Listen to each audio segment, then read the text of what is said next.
that off. Then go over here.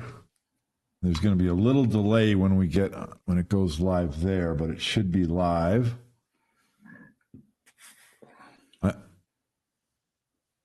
There we go. All right, we are live on Shortstop on Pool. I'm seeing a couple people comment. We got some viewers. James Brinson is here. Which girl do you think is going to win tonight, 8-ball? I have no idea, James. I am out of the loop. Joe Dale. Oh, Joe Dale is saying Centeno. Who is Centeno playing? Is it Christina Tkach, or is she already out? Kansas. All right, so let's see. I am Bob Keller, Shortstop on Pool. I'm going to assume you guys can hear me, but somebody give a little shout out in the chat and tell me that you can hear me. And let's say hi to my guest, Lil Chris. Why don't you say something as well? What's going on, everybody? Can you hear me okay? I'm watching the live, and I can hear you, Bob. Good deal. So we're going to assume that, unless somebody says otherwise. Give a shout out and let me know. This is my live stream. We are going to talk about the Predator 10-ball open. And the guys in the chat are asking about the women's final, the women's 10-ball, I believe it is, or women's 8-ball. They keep growing this thing, and that's one of the points I wanted to make. I left on Tuesday last week. So today's Friday, so that's a week and 3 days ago. I left. I was there for 5 days, came home, and the event is still going on. It's a monster event. And that's just, it's pros and amateurs. So the amateurs are playing on the 7-foot tables, and I know a lot of you guys have been there. They have like 3 ballrooms with a couple hundred tables, 7-foot Predator tables. And then they have the main arena for the pros, which has, I think, 14 tables. And then they have a second arena in the back room. So there's a 10-ball event for the pros. There was a doubles event, a bank pool event, a one-pocket event. I know I'm missing some events. I don't know how people don't go broke, the people who are there for the whole thing, because they're for 2 weeks. Hotel room for 2 weeks at the Rio. That's not going to be cheap. So who's anybody in the chat who's at the event or who was there, let me know. How did you survive? I rented an Airbnb, and I did that because when I tried to get my room, it was booked. There was no rooms available at the Rio. So I was actually in an Airbnb across the street. And as you know, across the street in Las Vegas means you're a half mile away. And I had a rental car because that's the only way it was going to work. I drove from my Airbnb across the street to get to the Rio, and it took 5 minutes to drive. Wow. But I mean, if you wanted to, whether if you're a pro or an amateur, if you want to compete in every event, you're going to be there for 2 weeks. Holy, I don't know how they do it. It's literally, that's a 2-week vacation where you're in the same place, the same hotel ballroom. I don't know how they do it. Well, anyway. I would tend to think that if you're a professional, right, that's the gamble that you're taking, is the investment going there in hopes of cashing in order to make a profit. If you're a shortstop or an amateur, it's more than likely just for the experience. So it's basically it's a vacation. That's what I was there for, a vacation for the experience. I went to a couple antique malls because I like doing that. But yeah, I mean, even if you're a pro, you probably just hope to cash enough to at least pay for your travel expenses, because you're looking at hotel room and flight alone, just those 2 things, $2,000 if you're there for the whole event. Yeah. Jeez, what a tough gig. But at least the prize money is getting better. It's okay. And I've been there as an amateur where I'm playing the 7-foot tables, and I've played the singles and the teams. And you're still there for 10 days. Yeah, it's wild. So I booked my return flight for Sunday. So I arrived on Tuesday, and I booked my return flight for Sunday. And the finals of the 10-ball was 2 days ago, Wednesday. So I mean, obviously, I knew the chances of me getting into the qualifying stages weren't very good. So let's see what Anthony says. Luckily, this showed up in Discord and about YouTube. Oh, okay, good. All right, he says we're both coming in loud and clear. So this is a report for my experience at the Kamui Las Vegas Open, which is a Predator event, which is sponsored by the WPA. So I'll just mention my performance, pretty much as expected. My first round match, I drew a 5-26 Fargo. And so the format of this event was 10 ball. And so the format was the best out of 3 races to 4. Well, that's a very short race. You're playing a race to 4 games, and then you're playing the best out of 3. So the first person to win 2 races to 4 wins the match.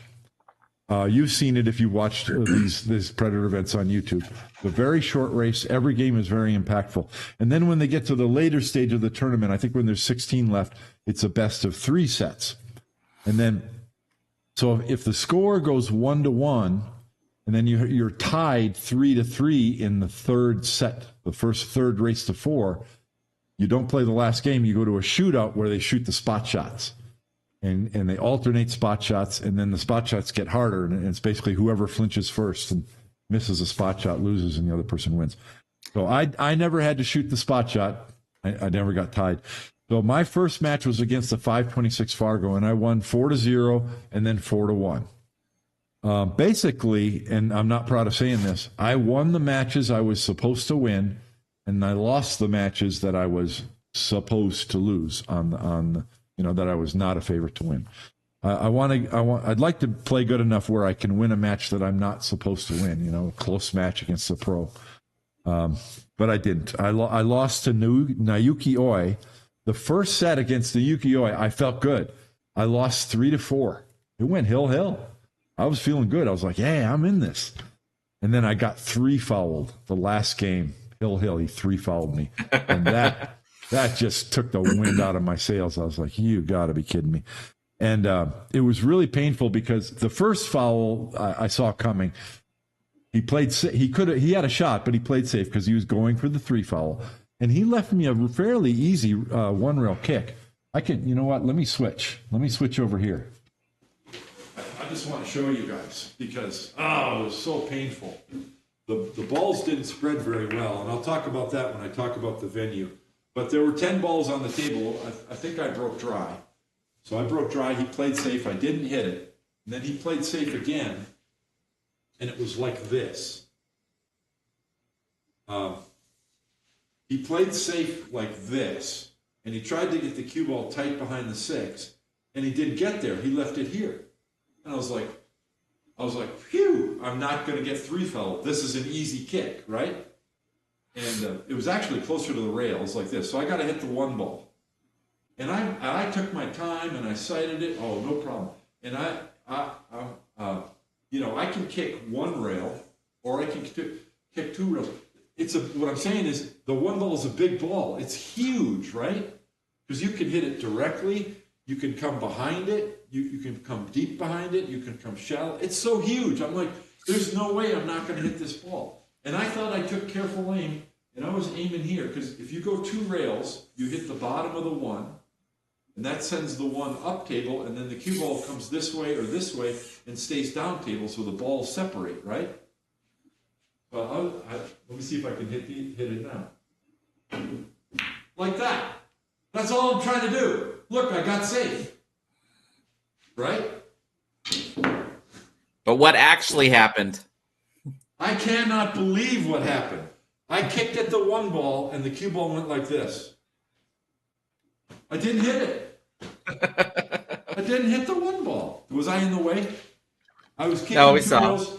I was kicking 2 rails behind, and I missed it. And that's one of the things I wanted to talk about. And when I talk about the venue that I figure out now is the table's banked short. So I missed that kick. So now I'm on 2 fouls, and I'll go back and show it because it's just so embarrassing. So now Naoki Oi has ball in hand, and he puts the cue ball here, and I don't remember where he put the cue ball. I think he actually I thought he would put the cue ball here. I think he put it here, and he banked the 1 ball to here. So I'm really hooked. And my only chance of hitting it, because of other balls in the way, is to shoot to here with a ton of right English to shorten the angle and hopefully come here and come up here and hit it. And I didn't even come close. So I was 2 feet away from the one ball. That's how I lost that set. And then the second set, I lost 4-0, 0-4. So that's just the report. Let's see, run out decision. Oh yeah. I wasn't nervous. I was really happy to play Naoki Oi because he's one of my favorite players. He's a character. But I'll tell you this. He was cordial, but not overly friendly when we initially shook hands at the beginning of the match. And then once the match started, he was all business. And I thought he might have been more, easygoing. No, he's a serious player. He's a serious pro. Best player in Japan. And he was nervous the first set. He missed a couple of shots that gave me opportunities. And I wasn't nervous. I've been nervous before where you're like shaking, you're like, and you can barely make the ball. I wasn't nervous and I was pretty clear-headed, but I was having trouble with the speed control, and I think that's just so impressed with the pros. Let me set up another run. I'll show you. I'll try and give you an example of what I'm talking about. Let's see. I believe this was to get to the hill. Yeah, I think this was to get to the hill, I believe. Let's see. We're playing 10 ball. The 10 ball was here. The 9 ball was here. I got to play it backwards in my mind. Oh, yeah, the 8 ball was here. So this doesn't look that difficult, right? And it's not. But you're behind 2-3, and you're at the table shooting, and you're like, oh, man. The weight of the situation weighs on you, and that's the stress. It's not that you're nervous and you can't hit the shot. It's like the weight of the situation weighs on you. Now, if I'm just practicing 10 ball or I'm playing the ghost or something like that, this is no big deal, right? This is pretty close to what I had. So I got a shot from like the 3 ball and I ran to the 7, and I got here on the 7. And I was like, oh, I have this angle. I'm just going to follow to the bottom rail with a little bit of left spin and come up here, and I'll have an easy shot on the 8 and the side, which will lead to the 9. And I got down on the shot. I actually got down on this shot. And I was shooting. I was starting to kind of shoot fast. And I got down on the shot, and I'm like this, and I'm thinking about it. I'm like, this is not the right shot. And I'm like, wait a minute. I actually don't have a great angle here. It'd be better to have this angle, because then you can just go to the bottom rail and come to the side rail here and shoot the 8 in that side pocket, which it's more accessible because it's on that side of the table. And I was like, oh, geez, maybe I don't want to do that, because I know that if I hit this ball, if I don't hit this ball well, I could end up behind the 10, or I could end up like the cue ball could stop here. Now I have a tough shot, maybe in the corner even, and I'm like, this is not that good to play short side on the 8. And so then I was like, okay, I need to come to the other side. So I'm going to use top right. I'm going to go to the bottom rail and spin it this way with right English. I'm like, has the same problems with it. I could end up over here. I mean, this is not good. And this is what I've noticed from all the pros from that point forward is whether the run out is easy or whether it's tough, they're not taking anything for granted because they can't. Because, look at the table. You're supposed to run out. I don't care if you're at 850 Fargo or a 750 or a 650 or 550. You're supposed to run out here. And how do you do that? You do it by not taking any chances. You have to recognize the highest percentage play. there's a ton of things I could do. I could just draw the cue ball back to here and shoot the 8-ball up in this corner, right? But when you watch the pros play, they always, even on easy stuff, they're taking a look. They go look at angles because they're making a real firm picture in their mind of exactly what they want. And I was proud of myself because I did that. I got up off this shot and I looked at it. So I'm looking at these, there's a bunch of different ways to go.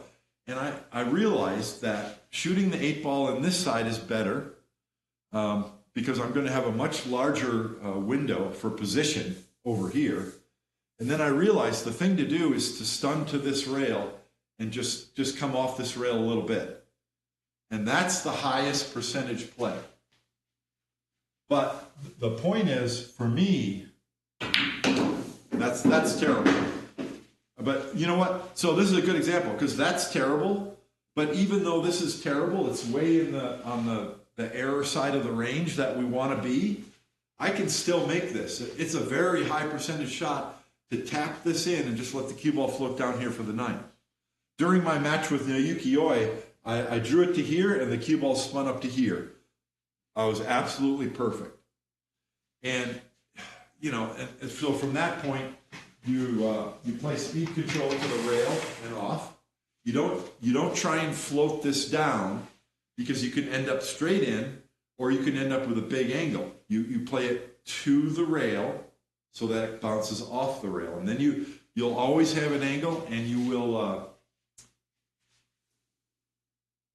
unless you hit it real bad, you won't have a big angle.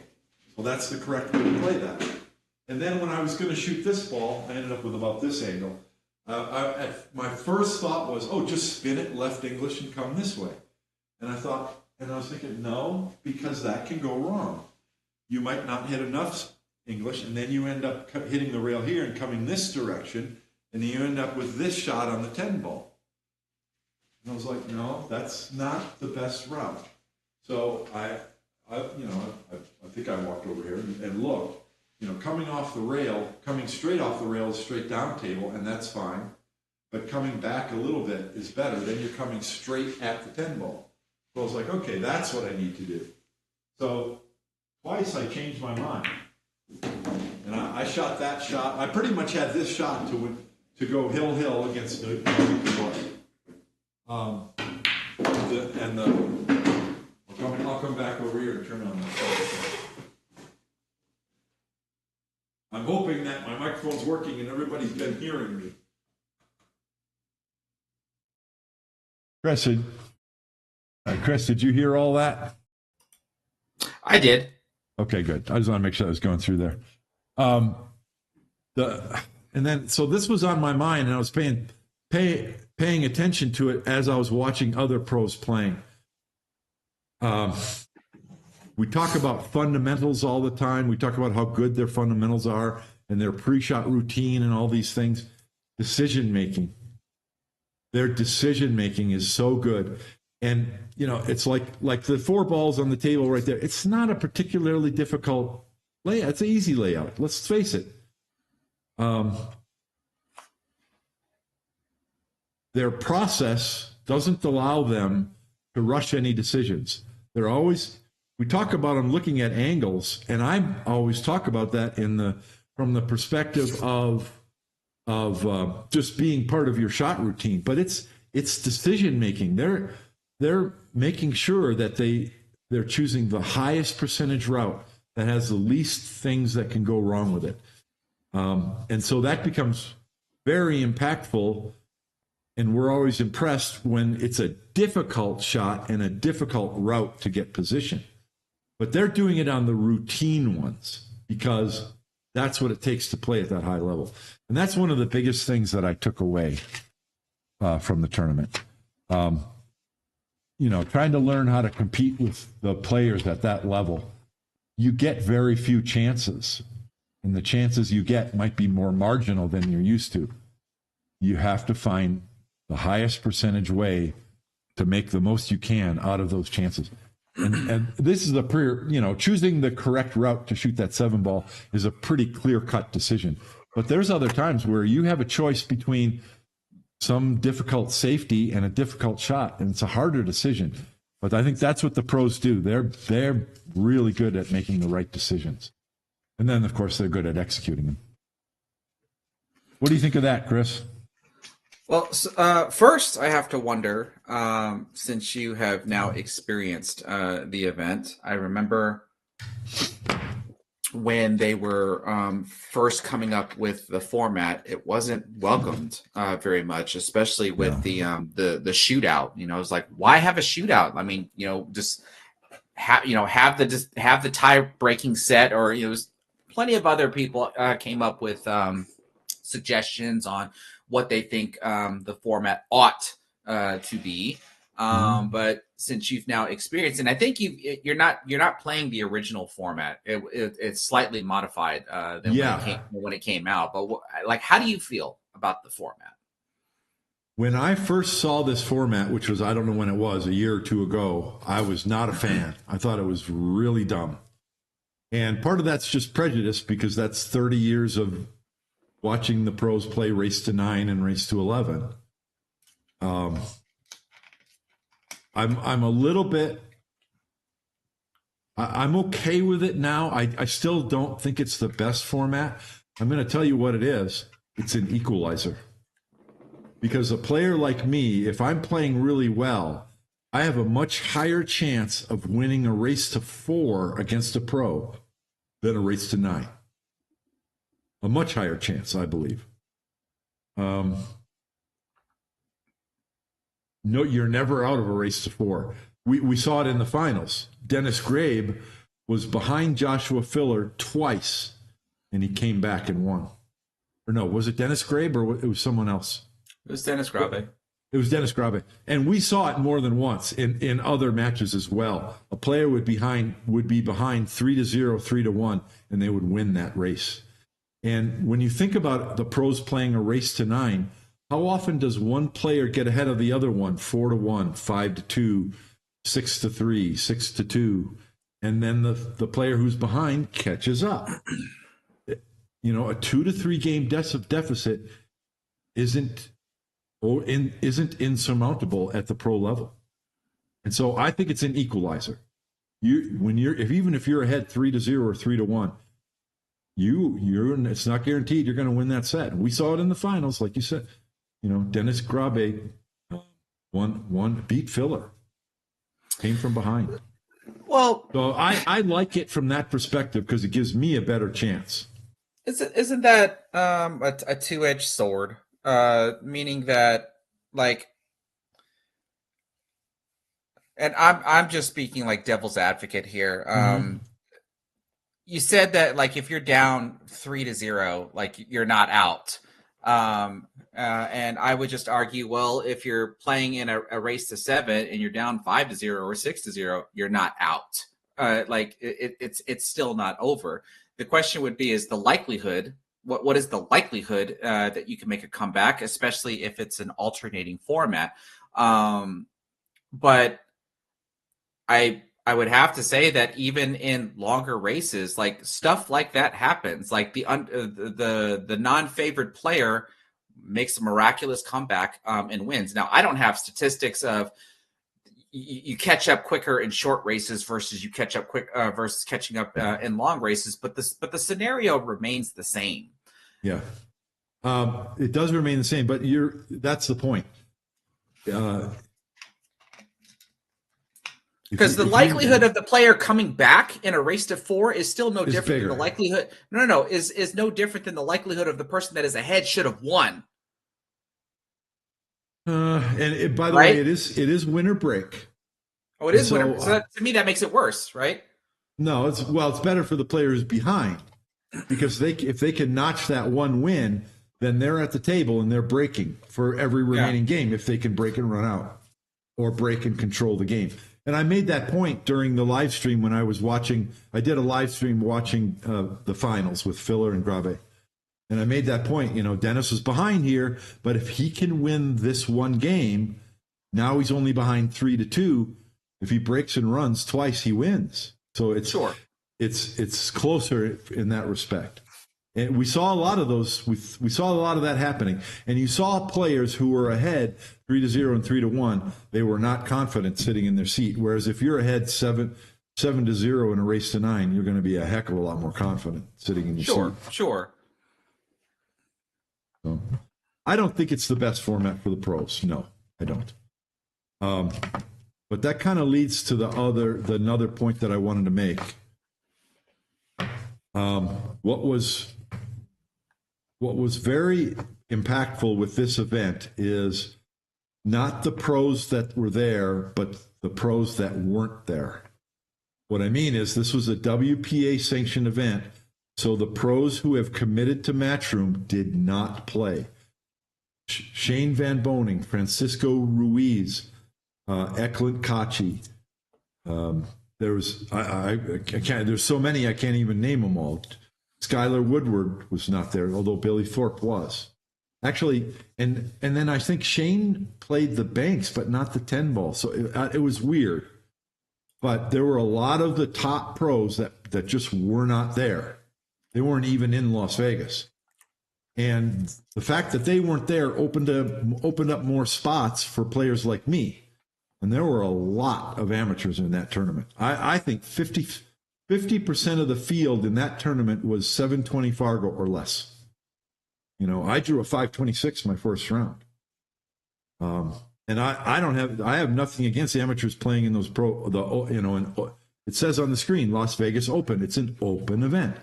I think it's wonderful, and I look forward to playing it next year. But this tournament was set up for Joshua Filler to win, and he's won a couple other events that were missing the top pros, other top pros. People call it an asterisk event because you got to put an asterisk in this game. So it was kind of nice that he didn't win from that point of view. But it was set up. You knew Joshua Filler was going to be in the finals.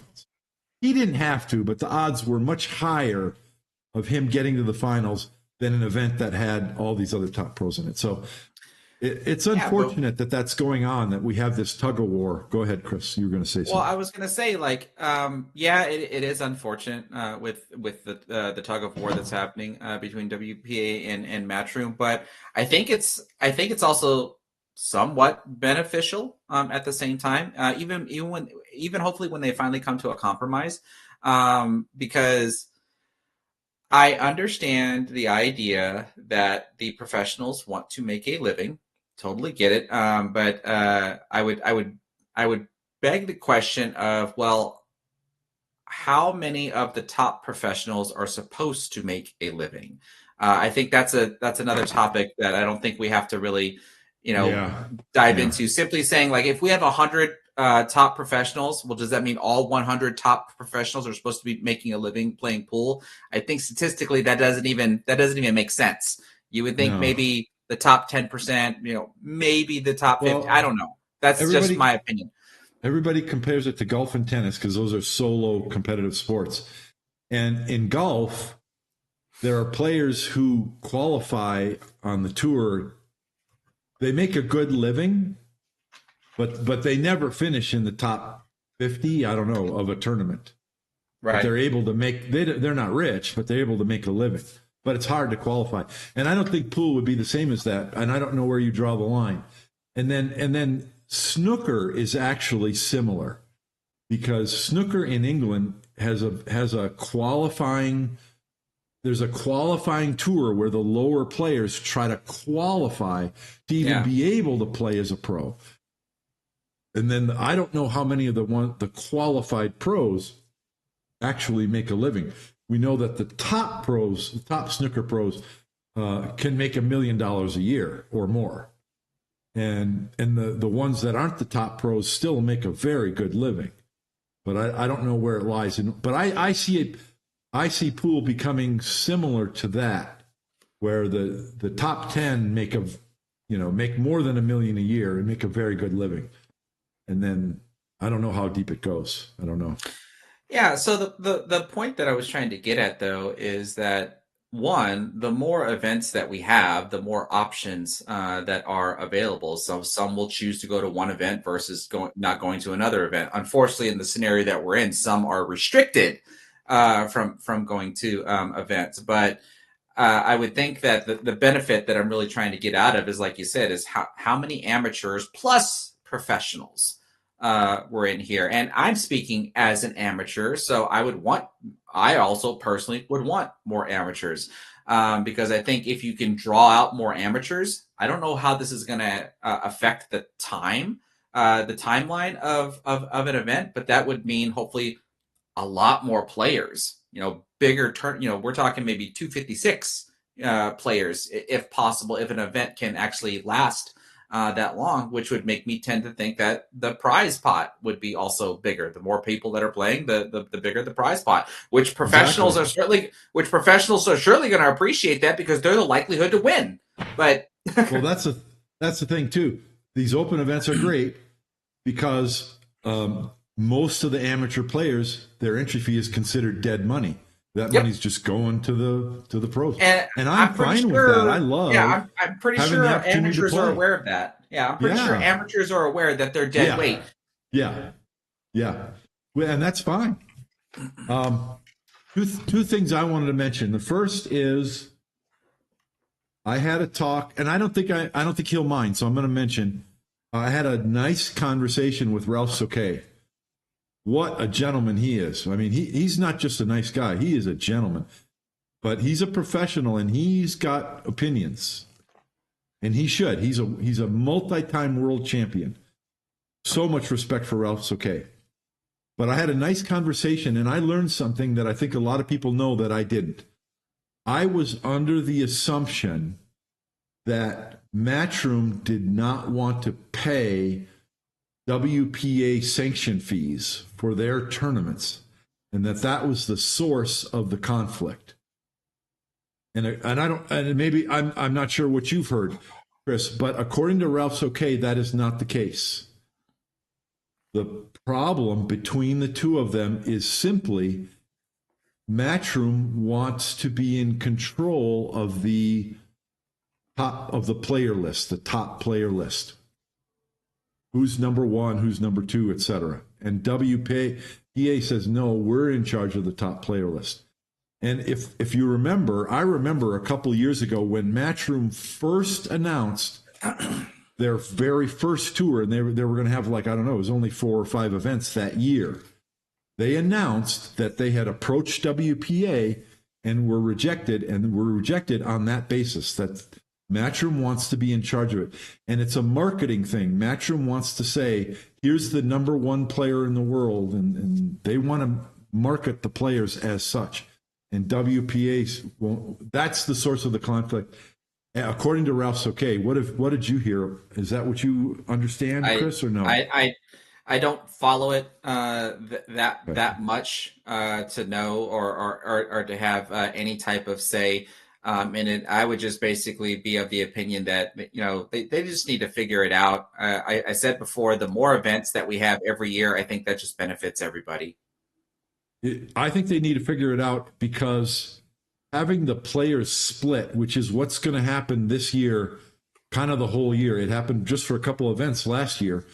And then last year we saw Filler got kicked out of the Mosconi Cup.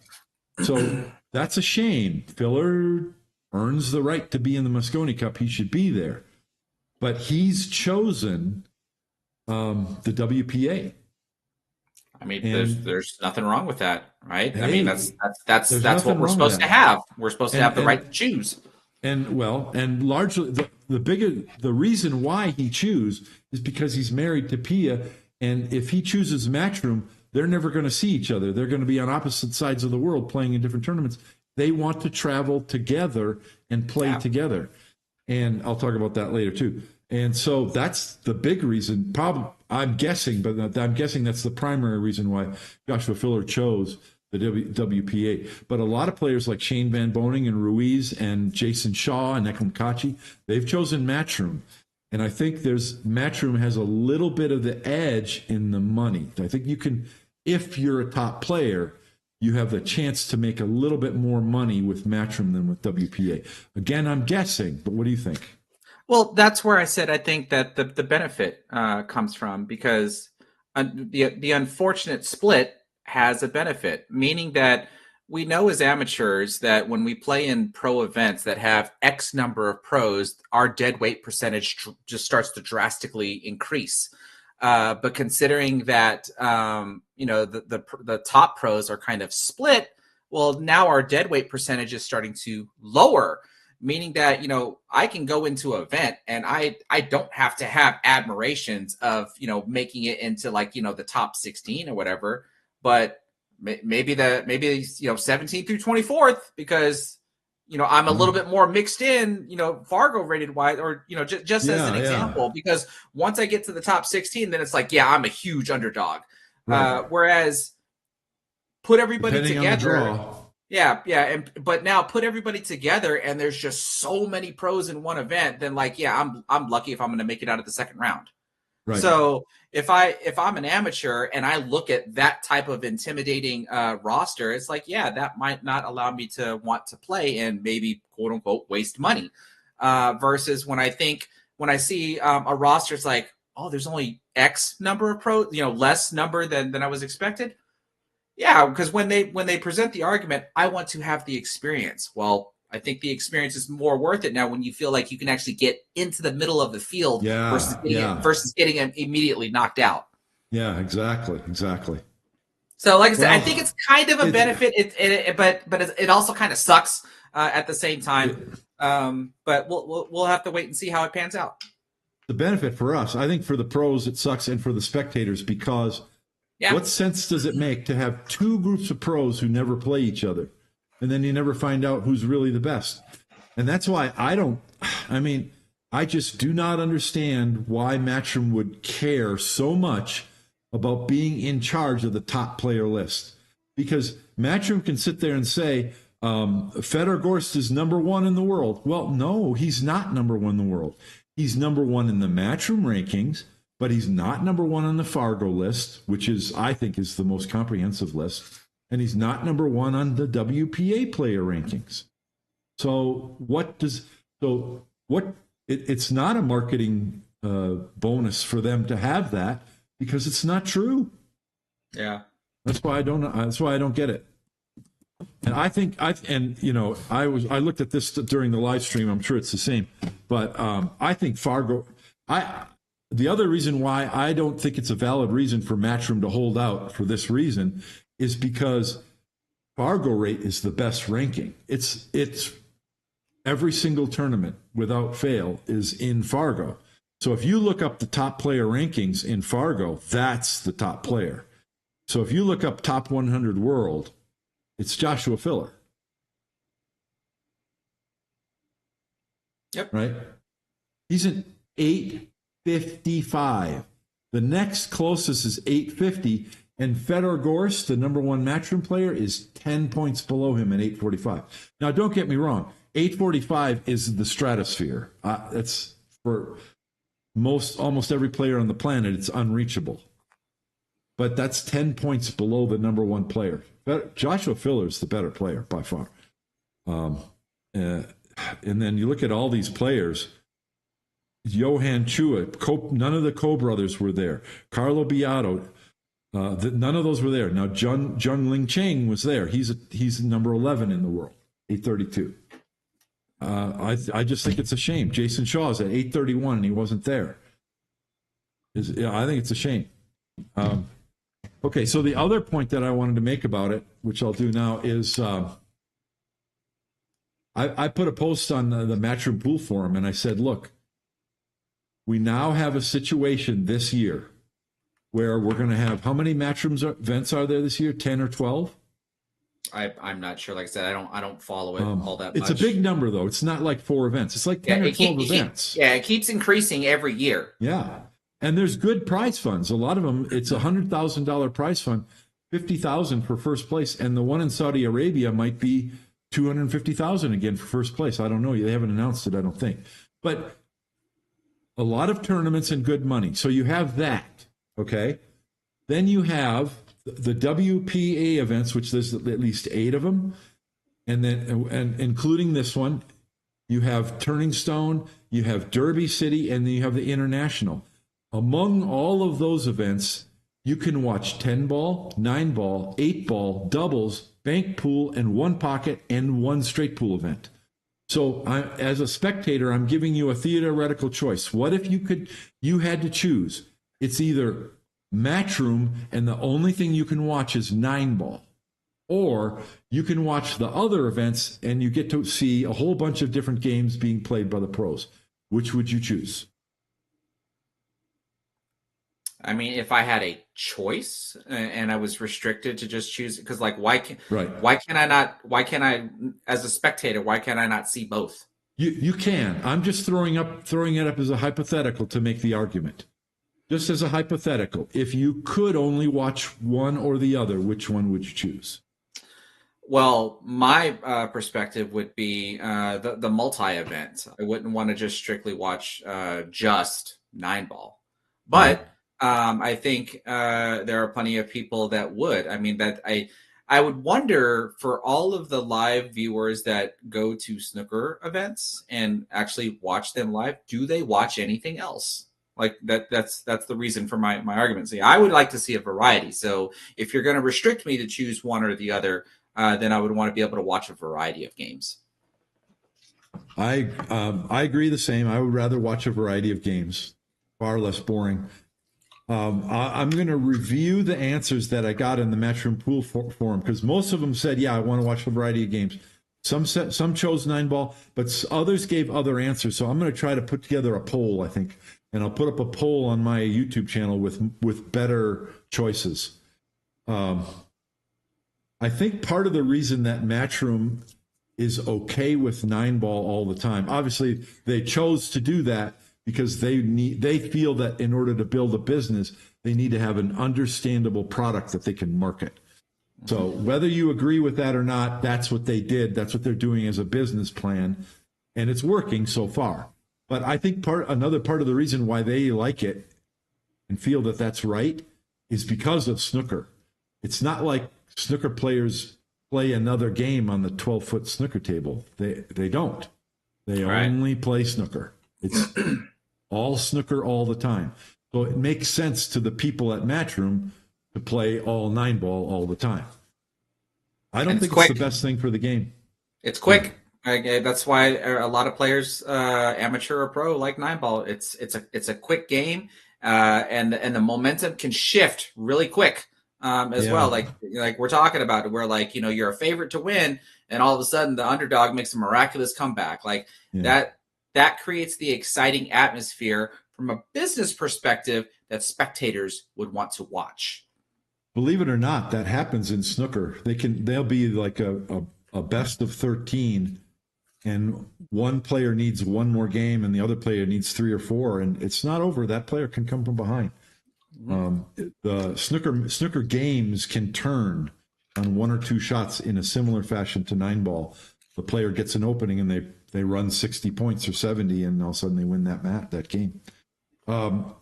It's funny that you mentioned that too, though, because 9-ball is a faster game, although everything they've done in the last 20 years has been to try to slow 9-ball down. Tighter pockets, you know, rack the 9-ball on the spot, the break rules. The break rules, which mean it's far less likely that a player breaks and runs out. Everything they've done is to slow it down, when the only reason they changed to 9-ball in the first place is they wanted a faster game for TV. So it just doesn't make any sense as far as I'm concerned. Well, even as an amateur and a spectator of the sport, I can appreciate the changes that they've made. But the moment the break box was invented, along with the 9 on the spot, I immediately came to the conclusion that the break box was not small enough. You know, even on with 1 on the spot, you know, I studied the 9-ball rack even for an 8-foot table, and on my old 8-foot table, like I had it down.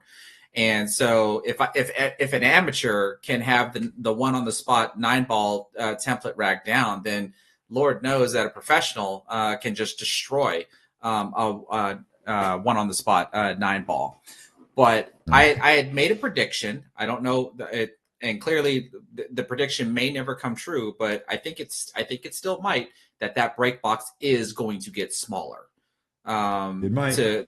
because the pros have already figured it out. I'm eventually going to study it the moment my new home table is finished. I'm going to study it to figure out. Well, I kind of have the idea of like how that one ball goes into the side pocket. I think everybody knows that by now. There's already been plenty of videos that explain it. But understanding where the rest of the balls go, that's the investment that that's the investment that I'm going to put in to study. In order to be able to try to figure it all out. And I already know that some of the pros already have that figured out as well. I covered that in one of my Texas 9-ball Classic videos when I was playing against Roland Garcia, and we were racking the 2-ball in the 4th row. And the way Roland was breaking, he'd make the 1 on the side, and he would have automatic shape on the 2. Like a lot of very favorable to break and run the racks. And it's the template racks and the donuts that make that possible, along with what you're talking about, the rule changes. I think that's an inferior type of pool because, as you say, it becomes a trick shot and you just get shot on the 2 and you just run out. In the old days, it was hand racking with a wood rack, 1 ball on the spot, and the pros would hit it as hard as they could. And you had much more random layouts. And I think it was a better game and an exciting game. I mean, this is where I think you and I are going to differ. I have no problem with the template rack because when you triangle rack, you can't be guaranteed a good rack. You just can't. Especially as the table gets warned. At least with some form of a template rack, the rack remains the same. So to me, to make the argument of we should go back to triangle racking, I would make the argument that, well, in bowling, you should go back to hand placing the pins instead of having a machine do it for you, right? So just like with golf and even other sports, bowling and as such, because as the professionals get better and better, something gets thrown into the game to try to make it more difficult. In golf, they add more hazards. The holes get longer in yards and such. And with bowling, there's different oil patterns that a lane can actually have. And so with pool and 9-ball, 9 on the spot, 4-inch pockets, break, like to me, it's all the same across the board. And so I welcome it all because it increases the challenge. I think it favors the sport, especially to know that the sport is getting easier in such a way that smart people have to come up with some variables to make it harder. I like it. I like it too. And the similarity that I make is, in pro golf, not every course is the same. They have different grasses. Some are short. You go to play in Scotland and the grass is longer, or Ireland and the grass is longer. And tennis courts, they play on clay, they play on grass, they play on different. So I think it's good for the game too. Let's address, there's a couple comments in the chat and we'll talk about the rack some more. Sure.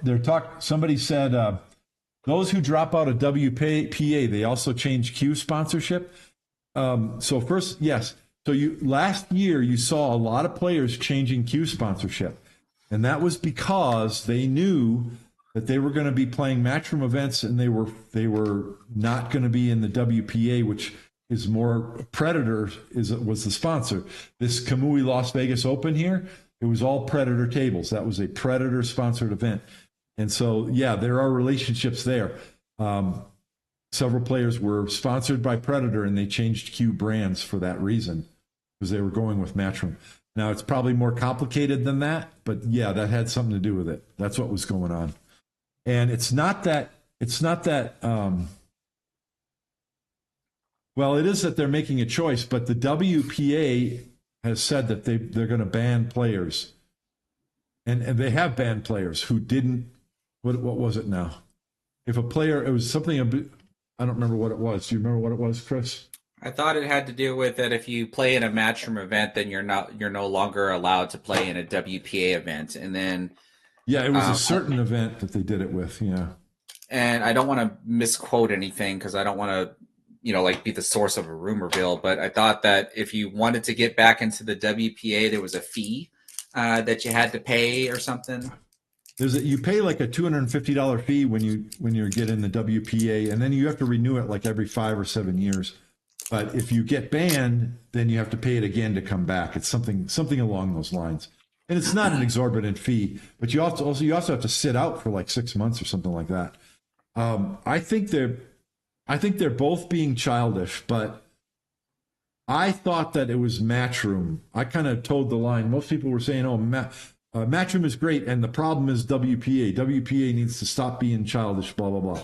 They're both being childish, and especially I after learning what I learned from Ralph, I think they should be able to come to an agreement, because if it's just a disagreement over the top player, who's tracking the top player, geez, just let Fargo rate be the guide, and both of them should just give it up, or they should be able to come up with some way to get along for the good of the sport. I mean, sure, but I just also look at it as business. I mean, like, an analogy that I would make would be like, you have Matchroom and WPA doing their thing. I would think that's probably no different than Apple versus Android. Like, just figure it out. It's business. Yeah, but you got to have the pros on the same tour. You got to have them all competing with each other. I mean, sure. I mean, I won't argue that, but the point that I'm making about business is somebody's eventually going to come out on top. You can't have two number ones, right? Somebody's going to come out on top when it's all said and done.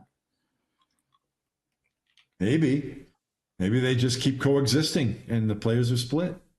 Well, when I say someone's going to come out on top, that doesn't mean the extinction of whoever doesn't come out on top. I think there will still be like some sort of coexistence.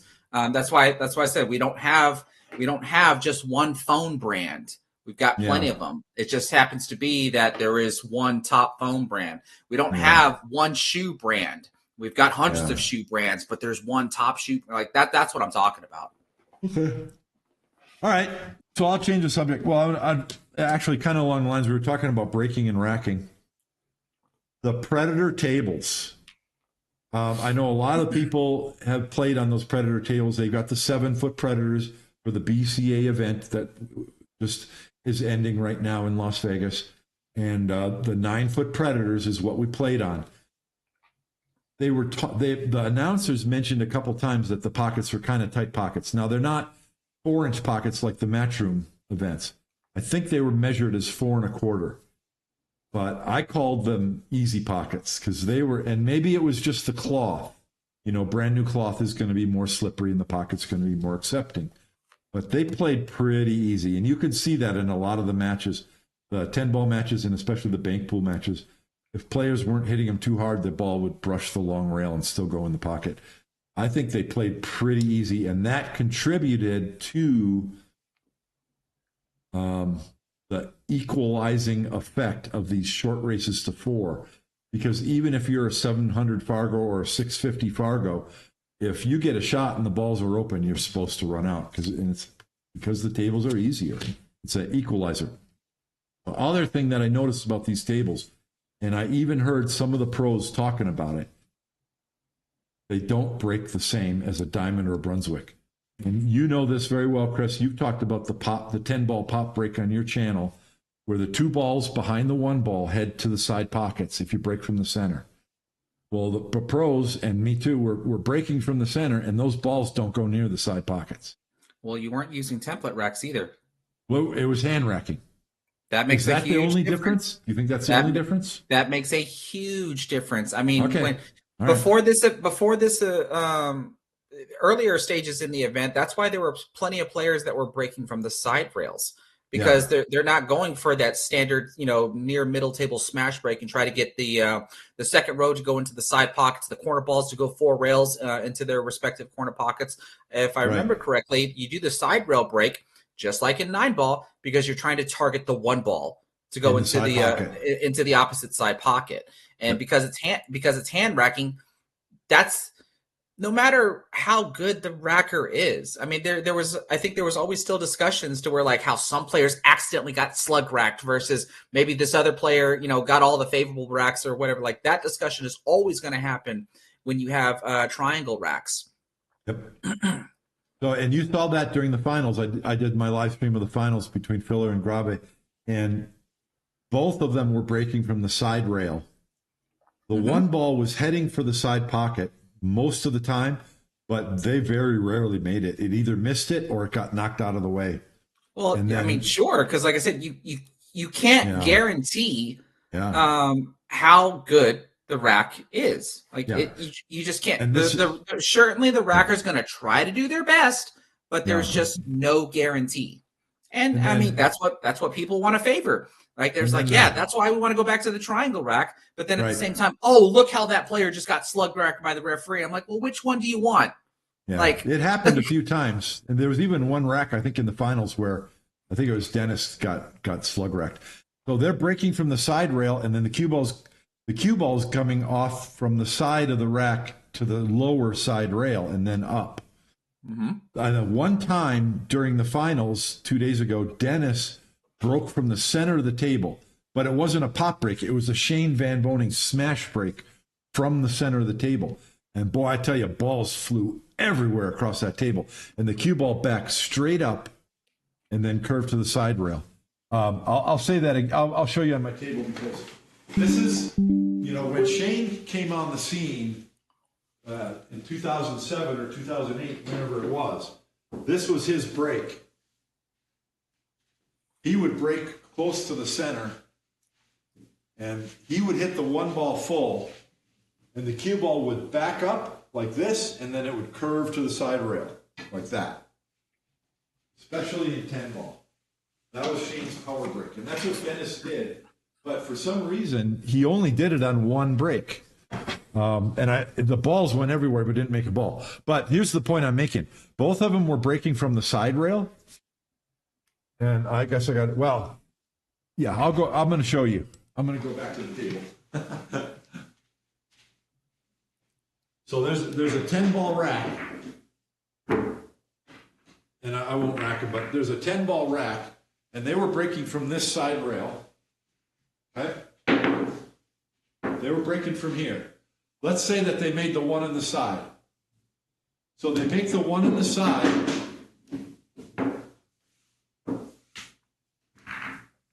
And this is what the rack would look like. There would be, if they broke from this side, there'd be one or two balls on that side of the table. Every other ball is on this side. So they break from that side, and the balls on this side of the rack would just come over here. And then the balls on that side would go there hard, and a couple of them would come back and a couple would stay. The rack, every run-up was lopsided. The balls were on this side of the table. And I've seen that out at other tournaments, and I don't know if that's the Predator table or if that's any table where they're hand racking and breaking from the side rail. But I don't think that's good. I think the ball should be more evenly distributed. Doesn't that make it easier then? If you like I said, every time I hear these types of critiques, it's like don't make the game easy. But then I would venture to say that what you just commented on, that the ball should be more evenly spread, that's an easier layout. And for a top pro, an easier layout would be no problem. One of the points I wanted to make is that I noticed every match that I was watching, there was very few break and runs. Mm-hmm. Every game was contested with safeties and kick shots and trying to get to that first open shot. And then you were lucky if you got to the first open shot and the balls were relatively open, because they're going to clear that table almost every time. But a lot of them, they're fighting for an open shot and they get the open shot, and 2 shots later they have to play safe again because of this. Because there's clusters and weird things. I don't know. I get your point. What do we want to see? Do we want to see more break and runs? Yeah, it's damned if you do and damned if you don't, because the moment the template rack was created, and then of course Corey Deuel ruined it with this soft break. But once you started seeing all the break and runs, which is a fantastic thing to watch. I mean, let's be honest here. Watching someone break and run the table is a fantastic thing to watch. Oh, now the game's too easy. And then now you watch the safety battles, and some find it exciting to watch safety battles, and then now they're saying, "Oh, now it's just taking too long." Like, where's the in between? And I've yet, from the spectator's view, I've yet to see the in between. Like the spectators just can't be happy. They consistently want to see something else.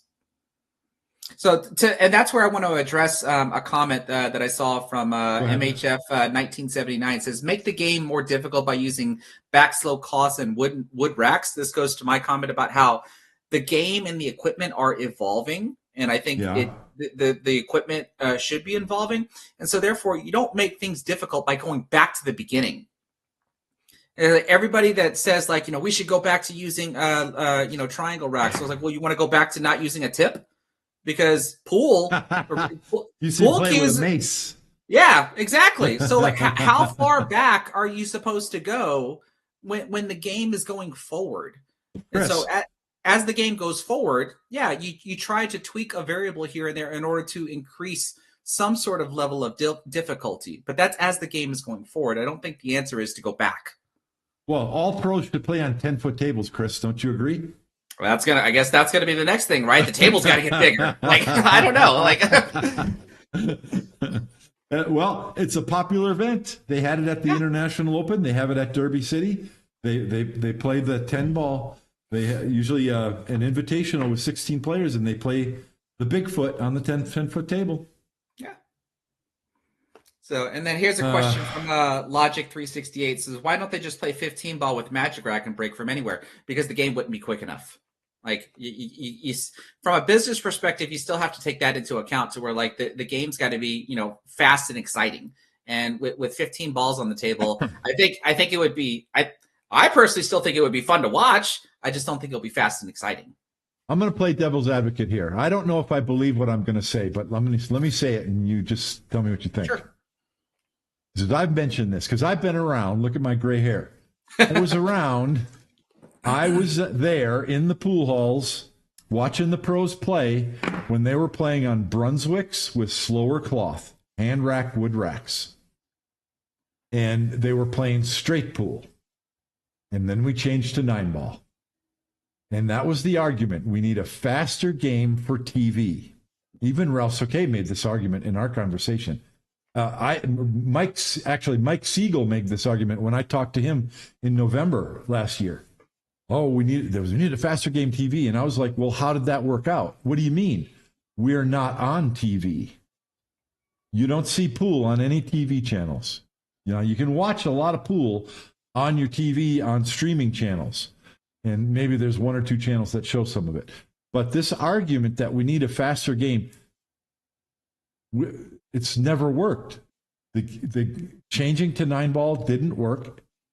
Now we're making the game slower. This Las Vegas Open that I just played in, I just told you, none of there was very few break and runs. Every game took a long time. There was lots of kicks and safeties in every single game. So the game isn't faster, and yet the stands were full of people watching, and yet the live stream on Pro Billiards TV had thousands of people tuning into the live stream to watch. I don't think that pool will ever be a mainstream spectator event. You're just not going to get somebody to change channels from tennis or golf or bowling. Oh, there's some pool. Let me watch pool for a while. It won't happen. You have your pool spectators, and they're okay with watching 10 safeties before someone gets a shot. I don't think this argument of needing the game to be faster just does not work for me. So we can play. I think we can play straight pool. We can play 15-ball rotation. We can play lots of games, and the spectators will watch. It's interesting. Well, so I would agree with that in today's modern world, because I think if I remember correctly, I think the problem with TV, being on TV, because that was the main way of promotion, but being on TV was also expensive. You have to pay for a slot on TV in order to be able to be on TV. And you have to also make sure that you stay within that slot. That's the other part, right? Because can you imagine matches go long. Yeah, can you imagine as a business, I'm going to pay for an hour because I'm predicting that it's going to take an hour, but then it took an hour and 30 minutes, and your spectators don't get to see 30 minutes of the outcome because they have to stay within that slot. And now it's not needed. Like, YouTube, I think Matchroom has their own streaming channel now, and like just all kinds of different stuff. And so in today's modern world, yeah, I do agree that you can have any game, but who's going to take the time to set up the production and stuff, which Matchroom's doing, Predator's doing it for themselves, and so on and so has forth. been doing it for years. And stuff like that. So I don't think we need TV anymore. Right. I agree. I mean, TV essentially just doesn't. This is a far stretch statement here. TV essentially doesn't really exist because everything is a streaming service. You're either watching Netflix, HBO, Disney, Hulu, YouTube. You're not really watching quote unquote TV is what TV used to be. Right. So it's just not the same. I remember you used to watch pool on TV. The score would be tied 2-2. They go to commercial. When they come back to commercial, the score is 6-3. And they don't even show you the other games. You're like, what the heck happened? Yep. Because they have to stay within their time slot. And now they don't have to do that anymore. We get to watch everything in its entirety. Yep. All right. Let's see. I have some other things to talk about on my list. How long have we been going? A little over an hour. We won't go too much longer. But I wanted to mention a couple other things. I have a section here on my notes called "What Did I Learn at this event?" The biggest thing that I think I took away from this event. And pause. I want to ask you a question before you go into that. Okay. What were you expecting of yourself? Then what did you learn? I was expecting of myself to make it a competition. So if I drew a good pro, I expected that they wouldn't just run over me, that it might be close at one point and they would be nervous about whether or not they were going to win. I didn't say, I'm going to go there and beat, whatever. That's not my philosophy of how I play anyway. I just want to perform well. I expected to perform well enough that I give a pro or two a run for their money. And then if I played really well and they missed a couple shots, I might be able to win a match. That's what I expected. Did you meet your expectations?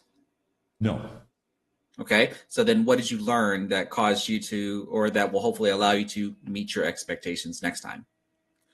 What I learned,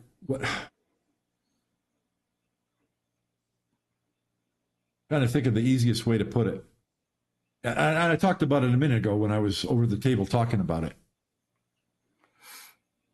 What I see is the difference in the pros.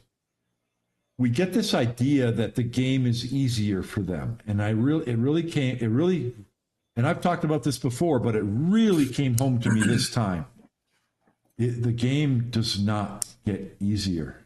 It's hard for the pros. They're just better at it. They're just practiced at it. Their routine, of course, their entire shot routine is more well rehearsed and more consistent, and so the results of their shots are more consistent. But if they have a long cut shot where they got to play two rail position to a small zone, it's not easy for them. It's very hard. But their percentage of accomplishing that shot is way higher than ours. Not because it's easy for them, but because they're practiced and rehearsed at it. And when it comes time to execute the shot, they put in the work. They put in a lot of work. It's hard. And that's what I noticed. And so I was doing the same thing. I was trying to repeat what I had been repeating for a month or two on my table here behind me in practice, which is being diligent with my shot routine on every single shot. And that's something I've been focusing on more and more and more over the 3 years, however many years I've been doing YouTube. That's the difference between amateurs and pros. Not just that they have a shot routine, but that it's just super well rehearsed and practiced. And so every time that The pro has when they get an open shot, they realize getting out of their chair, I'm going to run out this rack. They have a very high percentage of running out. It's not because it's easy. It's because they know that that's the big if they put in the work required on each shot, they will run out. And that's what I saw. They were choosing the high percentage routes. And then after choosing the highest percentage route, they looked at it again to dial in the speed and not just hit it good enough, but hit it perfect. Just perfect shot after perfect shot after perfect shot. And that's what I noticed. And so I tried to do that, but I'm not that well rehearsed. And so I was unable. Go ahead. So I want to quote a buddy of mine that said this statement to me a couple of days ago, and I thought it was an interesting statement. The difference between good, better, and best players, and then you pretty much just say top pro. You were talking about how they're more practiced and more routine, which I do agree with. But I think this statement plays a part as well. The better you are, the more specific you are in what you're doing. Yeah. Yes. So because I think we can all relate as amateurs sometimes that when we're playing position, we say to ourselves, I know my cue ball is going to go 2 rails and I'm going to have a shot on this next ball. And that's not specific enough. And as you get better and better, you start adding more data or more information to, now I know my cue ball is going to hit this part, this point on the short rail, and it's going to hit this point on the short rail, and it's going to you start getting much more specific. I agree 1,000%. That's a good way. That's a very good way of saying it. They make better decisions, but they're able to make better decisions because they're able to execute with more precision. So an amateur can hit the cue ball with left spin or a lot of left spin. That's it. They've got 2 choices with left spin, whereas the pro has 6 choices. A little more. They got more control. Right. And then they're able to hit the cue ball with more precision, and they're able to control the cue ball to a more precise route. I agree 1,000%. That's exactly what I saw. And I think you have, when you watch the pros, if you don't play pool and you watch players who are good pool players play, you can't tell the difference between a 650 Fargo and an 800 Fargo. They look the same, right? There's one noticeable difference between the two. But in general, it can be hard to tell the difference.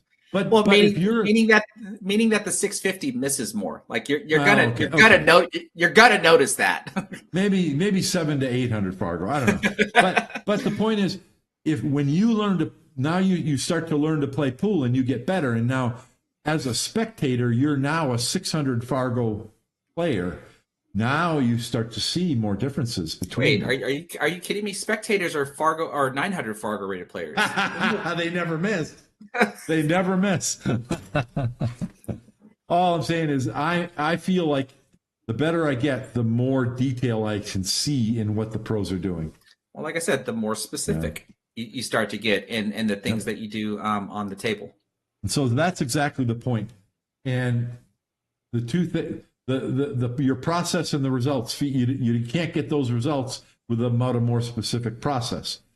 And so the way to get more specific process, the two work hand in hand. And so I've said this statement before, that when you ask a player, why did you lose? And the most common answer is because I missed. Yeah. Right, a very general type of statement. And I've said it when I look at some of my own matches, and I go, well, why did I lose that match? And clearly the answer is I missed more, clearly. Right. But then as I dive in more specifically, why did I miss? Are there certain shots that I need to get better at? Are there certain safeties that I need to get better at? Do I like very, very specific? Because those are it's not like I'm going to say to myself, I'm going to practice to miss less. What exactly am I going to practice on to get better?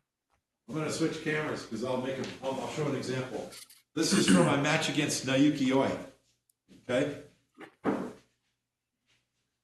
This is the second set, and I think I had a chance to win the first game of the second set. So the 2 ball is right close to the pocket, and the 3 ball's here. So position from the 2 to the 3 is going to be easy no matter where the cue ball ends up, right? And so I think he broke dry. So it's 10 balls, so it's, you got to play well to get there, right?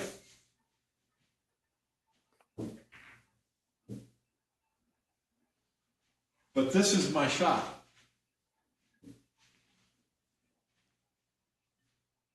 Okay? So I can make the 1 ball. If I get position on the 2, this ball's probably, every ball's got a pocket. So if I can get position on the 2, I can get to the 3, and then there's 4, 5, 6, 7, 8, 9, 10. I can run out, right? I'm seeing it. The if I get position on the 2. So I looked at it, right? And I can pocket the 1, and I can send the cue ball this way, but I don't want to get hooked behind the 9, which means I've got to hit it hard enough to come up here. That means I'm manipulating the cue ball more. I can also use a little bit of, or just use straight topspin or maybe a little inside and try and come this way. But then I've got to hit this window. I can also bring the cue ball this way and then come across like that. But I might hit the 4, or I might hit the 6, or I might scratch. And so this is the decision-making part. I'm standing over this shot, and if I'm just practicing at home, I'll just go ahead and shoot. But here I am. It's the second set. I just went hill with Naoki Oi. I've got a chance to win this game, a legitimate chance. All I got to do is get shape on this 2, and I know I can get there. And so my mind was fogged. I couldn't decide which way to go. And it might have been a shallower angle. And I decided the way to go was this way, to the bottom rail and up, with enough speed where I either get this window or I'm going to hit the 9. Because if I hit the 9, then I won't get tied up behind the 9. And if I come past it, well, I still have a shot on the 2. So that's what I decided. That's what I decided to do. Okay, so I hit the 1 ball. I made the 1 ball. And the cue ball came here. And the cue ball came up and stopped here.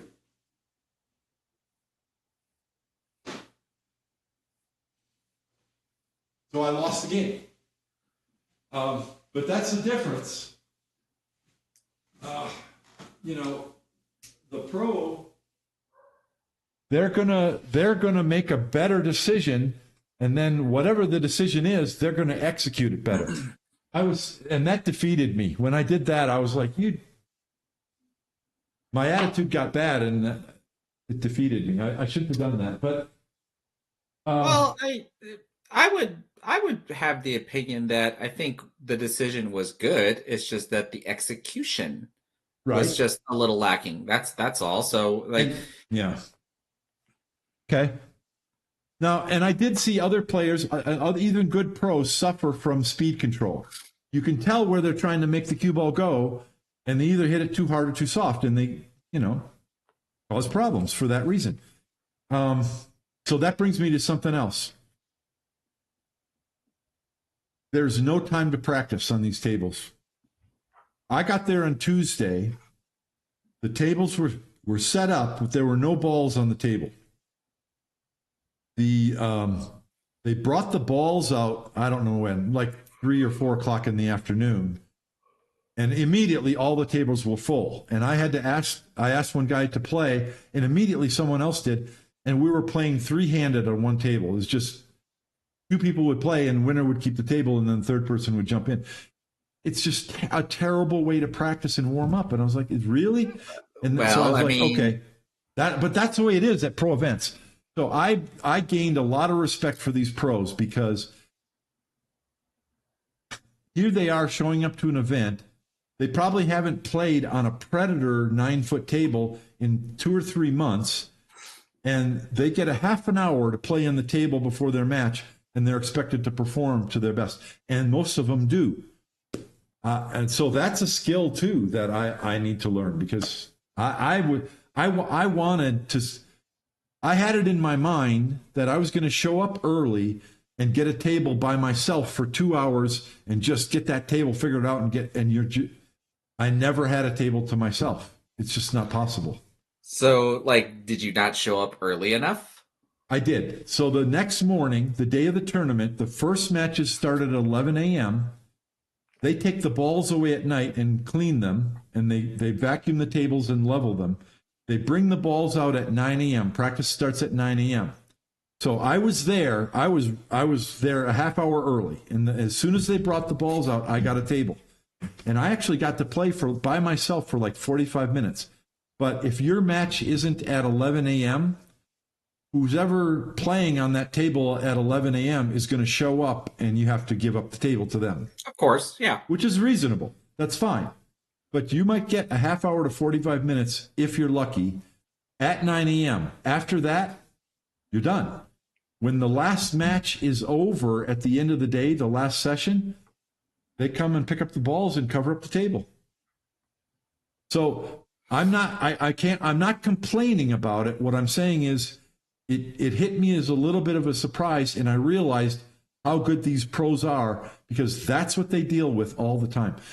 We've seen Matchroom events where the camera goes behind the scenes and they show the practice area. Well, there's only 4 tables and there's 128 players in the tournament. So it doesn't matter what the tournament is. You just can't expect that. And then I actually overheard a conversation. It was hilarious. An amateur made that point to one of the pros. And I don't remember exactly what they said, but the amateur said something like, "You guys don't have any, when do you get a time to practice?" And the pro said, "For the 5 years before I showed up here to this event." That's when exactly. And that's the point. You have to practice so that you can get on an airplane, travel for 10 hours, ride a cab to the hotel, sleep overnight in the hotel, wake up late, eat breakfast, head to the tournament area, screw your crew together, and play a match. That's what pros do. Yep. So it just brought my level of respect for all those pros to another level, because that's what they do. So that was an expectation of mine that got crushed, and it was a good thing that it got crushed, because it deserved to be. You need to practice before you get to the tournament, dummy. All right. Anyway, so it's not just, we talk about confidence, and I've got all these books that I'm reading to, work on my mental game and all this, but I need to do more. And it's not, you can't will yourself to play better and be a better player. It's confidence is just, it's just executing when it's your turn to execute. And it's a lot of people, when they play in a tournament the first time, they get the shakes like this. But that's easy to overcome. You just play a few tournaments and you get over that. But like I said, my mind got muddy a couple times where I was having trouble making what I would have been here on my home table would have been an easy decision. And part of it is because you ain't going to get very many chances. And so this is your chance, and you better make good on it. So that is external self-induced pressure that I think that can make your mind muddy. And so that's a skill probably that you got to get better at. And I think it's just, you just got to keep entering these events and playing and just get over it, I think. I completely agree. I completely agree. But it was enlightening to realize that the shots don't get easier for the pros. It's hard for them too. They just put in the work, and then they're more practiced at it. So that's the big lesson I took away. Then aside from that, I was watching the pros fundamentals, because as you know, that's what I do. I'm anal about that. And one of the next videos that I'm going to produce is going to be on the grip. And up until a few months ago, I felt that I was not qualified to talk about the grip, but I've been studying it and practicing mine, and I changed my grip a little bit. And then when I was there, after I was out of the tournament, I was watching a lot of matches, and I was zooming in with my camera, and videotaping a lot of a number of different players' grip. And so I think I've got some important things to say. And I guess just to summarize it, the most important thing that I noticed, first of all, there's a variety of grips out there, which surprised me. Tanner Pruis talks about it in his book, and he talks about how, let me try to get my camera, knuckles level at address, and on the backstroke, they point down, and the forward stroke, they point up. I'm exaggerating, of course, less than that. But that's just a simple beginning to the grip. And you notice that within a lot of players, but I guess I can demonstrate a little bit. A lot of the players, there's a lot of variety. But a lot of the players will have their knuckles level like that. Actually, their arm will be like, I'm trying to position my arm. Yeah, it'll be more like this. But a lot of the players, if we look from the back, their grip is somewhat tight, but then some players are looser. You see that airspace? There's a variety. Joshua Filler grips the cue like this. You don't see any airspace. From backstroke to follow through, there's no airspace. But a lot of the players, you do see a little bit of this airspace, especially on the backstroke and then on the follow through. And then one extreme example, if you looked at have you ever watched Billy Thorpe play? Billy Thorpe's grip, his finger is like this. His forefinger. It's not wrapped around the cue, it's here. The whole time, backstroke, forward stroke. So it's a very loose grip. And I'm going to make this point in my video, but I noticed watching these guys really closely. This finger is the one that grips the cue. I think you can make that as a blanket statement for almost all the players. There's one exception, I think, was Daniel Maciel, a real young guy who's an up-and-coming player. And his grip is here. I'm just removing those fingers for visual effect. His fingers are like this, but the one that's really grabbing the cue is here. But most players, it's here. And that's so that it can be loose on the back and loose in the front.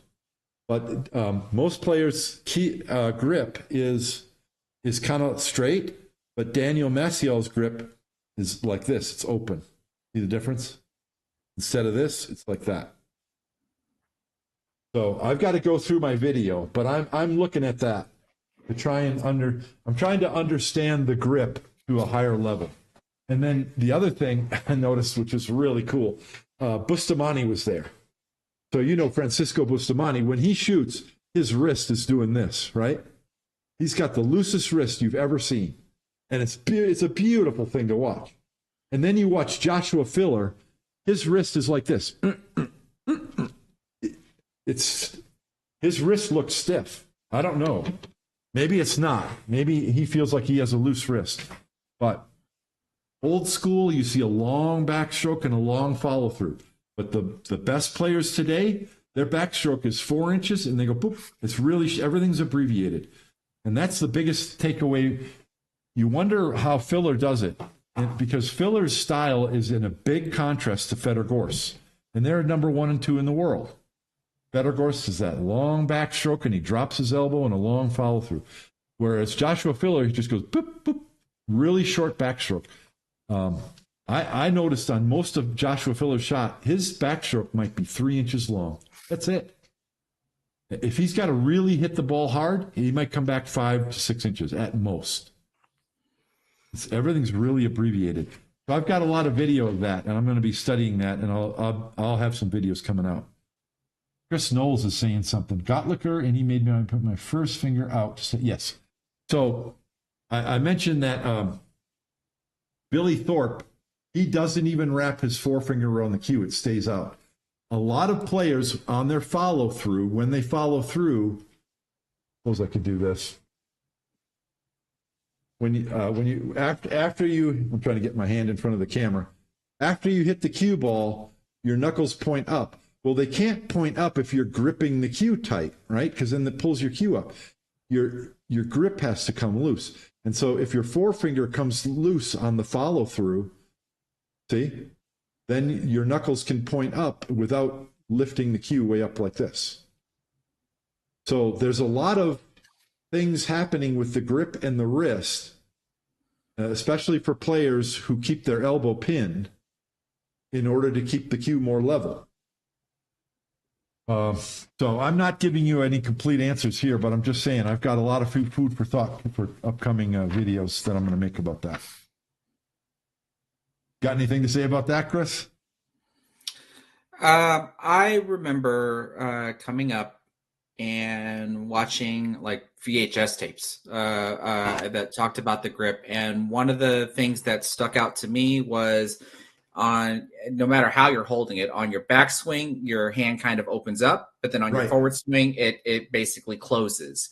Yes. And that was like the original grip style. And then here we are in the modern world, and everybody says, don't do that anymore because you don't want to close your hand when you're shooting. Because if you clinch, that causes your tip to move and you hit the cue on an undesired location. So again, evolution, right? We have the ways that we were learning way back then, and then as time moves on, we're learning newer and newer things. There, like my grip sometimes is so loose. I've seen it happen on camera sometimes to where like I accidentally have a slip stroke, and it's by accident because I can see that where my grip starts on my cue is not where it ends when I actually hit the cue ball. It doesn't happen all the time, but there are some times where it's like, oh, I didn't even realize I was doing that. So and I think things are different. Things are different today. Things are different, and I've talked about wrist position back in the day. Over here. Back in the day, you saw this a lot. You saw the wrist out like this. Earl Strickland shoots like that. And of course, Shane Van Boning starts with his wrist way out. But now, everybody's got their wrist over the top of the cue like this. Yep. Like that. And for very good reason. I mean, you want to look at the greatest shooter in the world right now and the number one player, Joshua Filler. The wrist is over the cue. Short backstroke, short follow through. So that's what begs the question, because I don't think there is a right answer because everybody does it differently, and there are a lot of great players. So it begs the question that if we were to deem Joshua Filler as the best player in the world because he's got the highest Fargo rate, and then Fedor Gorst is actually when I looked, he was number 3 on the list. But Filler's number 1. So does that make the argument that what he is doing is optimal? It doesn't. It doesn't. So it lends credence to the argument, but it doesn't prove it. So if that is the case, then what's the point? Here's the point. I've got the point. All right. Okay. You can train anything to work. That's why Shane is so good. He trains a lot. His fundamentals are less than optimal. And almost every instructor agrees, that's less than optimal. You don't want to do that. But yet Shane is still a top 10 player. Is he top 5 even? Still at 40 years old. You can make anything work if you train enough. But consistency and longevity get more difficult because it takes more work. Remember what I just said. The game never gets easier. The pros simply learn how to put in the work on every shot. Well, Joshua Filler's fundamentals are closest to optimal. They're also closest to the most efficient that you can get. Therefore, he doesn't have to work as hard as other players. That's why he's number 1. That's why he's more consistent. That's fair. That's what I think. That's what I really believe. And that's why, any player, any of those good pros can beat Joshua Filler on any day of the week, and they do. Efren Reyes did not win every match he entered. He got beat all the time. But he won more. Joshua Filler's doing the same thing. And this is why. I think that's why. People talk about how fast Joshua Filler shoots. I talked about this during my live stream. I'm actually going to do a study on this. Joshua Filler, and I think a lot of people would agree, he looks like he plays fast, right? Because when he gets down on the shot, it doesn't take him a couple seconds. He just goes boom, and he's there. He's down on the shot, and he takes a couple warm-ups, and he pulls the trigger. He looks like he's shooting fast, but I don't think he does. I think you need to analyze the speed of shot. You need to measure three things: planning, pre-shot, and execution. So planning is when you walk around and you look at the angles and you decide where you're going to cut it and how you're going to shoot, where the cue ball is going to go. The player's walking around and they're planning the shot. And when Joshua Filler's shooting, especially on the shots that aren't routine, his planning phase of his shot routine is as much as 70% of the entire time to shoot. Then his pre-shot routine is he takes more time on his pre-shot routine than the execution. So the pre-shot routine is when your planning is done and you finally go stand behind the cue ball. So it's the time when you stand behind the cue ball and then you finally get down on the shot. That's your pre-shot. And then your execution is you're down on the shot and you do your warm-ups and then you shoot. That's your execution. You have planning, pre-shot, and execution. So I watched Joshua shoot. The execution phase for Joshua Filler is the shortest. He doesn't spend a lot of time there. He spends most of his time in the planning and then more time in the pre-shot routine than the shot routine. So people are just watching him after he's down on the cue ball, and it looks like he's shooting fast. And he is. He doesn't waste any time. So I thought that was very illuminatory. I just talked about how the pros put in more work. But that doesn't mean that they're down on the cue ball doing their warm-up strokes for a longer period of time. What it means is they're making better decisions and planning everything better and then visualizing what they want to happen with more detail and more confidence than us amateurs. And then all that input's ready to go, then they can just get down on the shot and shoot it. Dennis Grabe, same thing. If you watch the finals, he doesn't mess around. Once he's down on the cue ball, he shoots pretty quickly. And he won the tournament. So food for thought. Just for food for thought. And I'm going to do that study. I'm going to measure a variety of different pros. I'll try and get a good sample of how much time they're taking both on complicated shots and what we might consider to be more routine layouts. Well, what difference in regards to measuring how fast someone is shooting? What difference does it make if the majority of their time is planning and like you said 70-something%, and then there's the rest is the execution? All of them had what, a 30-second shot clock with one extension per rack. Mm-hmm. So who was taking averagely 5 seconds to shoot or 10 seconds to shoot? Like that, if you want to measure how fast someone was playing.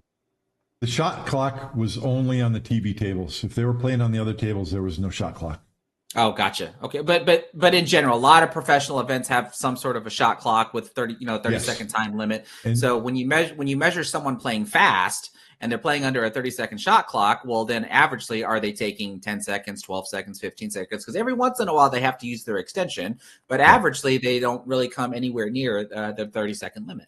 It's a good question. It's a really good question. And I know that it affects them. I have witnessed what I believe with Federgorst and Eklund Kachi missing shots because the shot clock goes off. Mm-hmm. But that rarely happens with Joshua Filler because he gets it over with. That's all I'm saying. I think also the players that spend more time down on the cue ball, they're doing it because their fundamentals are not 100 they're not as optimal as they can be. So it takes more concentration before you're ready to shoot and let that cue stick go. Right. Whereas if your fundamentals are very optimal and very efficient, there's not a lot of work to do. So once you're down on the shot, all the work's done, and you just go boop boop, and it's done. So I think it makes a difference. I will say, however, I think that Joshua Filler is able to do this because of the equipment. In the old days, the cloth was slower and the balls weren't as clean, and you had to have a longer backstroke and a longer follow through, and you had to be able to hit the ball with more power a much higher percentage of the time. So I think the fast cloth and the soft pockets make it make that style of play more conducive to that style of play. I noticed that too with the runouts. If they had a choice between one rail position with the cue ball to get close, or just pinching it and just drawing the cue ball a little so it doesn't touch a rail, they'll choose the pinch shot where the cue ball travels less. And that's because even though it's a 9-foot table, they're not worried about a long shot. They're just going to make sure. They don't want to take any chances. They would just want to make sure that they get the right angle. Well, that's what I noticed. Filler, and the other thing I noticed, and I'd never noticed this before, so I started watching him. Joshua Filler is a pointer. So if you watch him, and he does everything fast. He just moves fast because he's young and hyper, I guess. But when he's doing the planning phase of his routine, you'll watch him. Efren used to do it too. He uses his cue stick, and he's pointing on the table where he wants the cue ball to stop, where he wants the cue ball to hit the second rail so he comes into the zone. He points a lot. And that's part of the planning phase. It's really good. He's being specific. It's all ties into everything we've talked about. What else? That's pretty much everything there.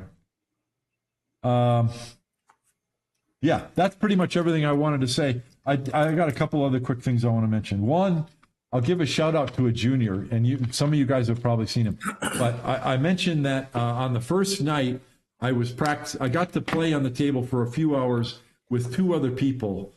There was three of us, and the winner kept the table.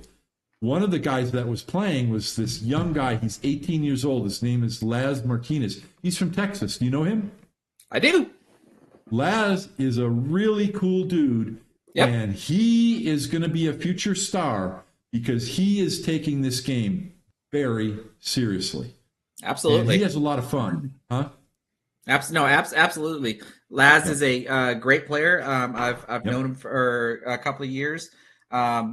Have spoken with him a couple of times. Always very excited to see him when he's playing in the pro events. So he's somebody for you guys to watch if you want to learn how to play well. He's doing a lot of things well, and I'm going to criticize him. I wonder he's probably not going to watch this, but it doesn't matter. I can send it to him. I like I said, I personally know him, so I talk to him a lot. I could have said this to him when I was there, but I didn't want to say anything negative to him. I only congratulated to him on how well he plays, just to support him because the event was just starting. So I'll say this first of all. He has a very good opportunity to be a top player for a long time if he keeps at it. And the reason is, you're going to think I'm crazy. He is the right size for a pool player. He's not real tall. You've heard me talk about it. Low center of gravity is not an advantage to playing pool because you're like a tall oak tree and you're waving around in the wind. If you're 5'6", you have a chance to be a top player for a long time. Number one, you don't have to do a lot to get into your stance. You just bend over and you're in your stance. I got to do a lot of stuff with my feet and my legs to try and get low enough. But if you're 5'6", you can get up and down, up and down, up and down, up and down, shot after shot after shot, and you're solid as a rock on every shot. And that is one of the key critical components to being a top player, is being solid, non-moving on your shot when you're down on the shot. And Laz Martinez has that. And he's lucky, that his genes made him the perfect size to be a pool player. He really, I'm being sincere. He really is. And then on top of that, he has the passion to put in the work to do it. And he's putting in the work. He won some matches in the pro event. He finished much higher than I did. I'm so happy for him. And his Fargo is lower than mine. But he got there because of his attitude and confidence and work ethic. He's going to go places, I think. Did you want to say something before I criticize him? No, I was gonna say because his first match in the open event was against Tony Chohan, who's like a great one pocket player. Yeah. And Laz pulled out the victory on that one. I got to watch that one on See? the live stream. Yeah. I'm so happy for him. Okay, so I'll criticize him real quick because I think it's an important point. He's not going to change, and I don't think he should. I mean, he could if he wanted to, but he's not going to. After playing with Laz for a half hour, I recognize that it's clear as day.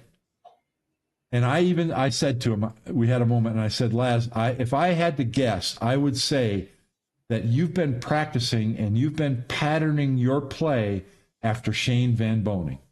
And he said, yep, I sure am. He's my hero. And he is. And you can't complain about that either. You can pick a lot worse heroes. Go with Shane Van Boening if you want to pick a hero. Go with it. But the reason why I said that is because when Laz shoots, his wrist is out like that. And that's what Shane does. Now, Laz's wrist isn't out as far as Shane's is. It's not too bad. But as we all know, Shane's wrist is out, and then when he does his backstroke, it kind of loops around and then straightens out and comes through straight. So when Laz shoots, he comes through the cue ball nice and straight. And his arm motion isn't as pronounced as Shane's, but you can tell it's a carbon copy of Shane. But it's not as funky. He comes through the ball nice and straight. But I would say the times that we played, he missed a few shots because of that. I think he would do better. Go ahead and keep Shane's rhythm and his focus. You know, you can tell that he's copying Shane's time on shot and how Shane just every component of his rhythm, and that's fine. I got no complaints with Shane's rhythm, but I think Laz should put his wrist. He should bring his wrist in. He should bring it over the cue so that everything's straight all the time. And then keep everything else that Shane does. Keep that. But if he brings his wrist over, his ball pocketing consistency is going to go up. That's my only criticism. And it's a small one because we tend to pick on the negative things and we don't mention the 100 things that he's doing well. And he's just doing a lot of stuff really good. So, right. Yeah. Anyway, okay. So watch for him. I'm going to show a picture on the screen. This is another thing that I noticed, and this kind of dovetails with another thing that we were talking about. What do you see when you look at this picture? It's behind the Kamui Las Vegas. I'm trying to find that so I can turn it off. Where is it? Is it? No. Where is it? Oh, it's in the.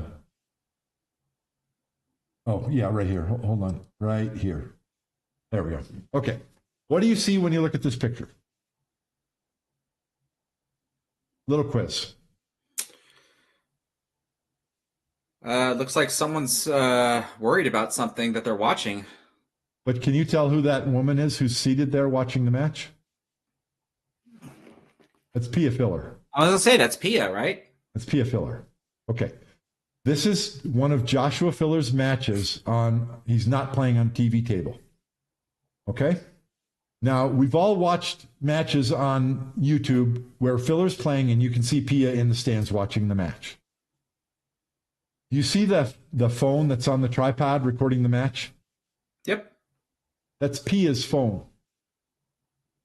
Usually when we see Pia watching Joshua play, it's on a feature table, and so they've got a video running, so they've got the video. Pia, whenever she's not playing, watches Joshua's matches and records them on her phone. Why does she do that? Probably to watch them back for herself and for him. Yep.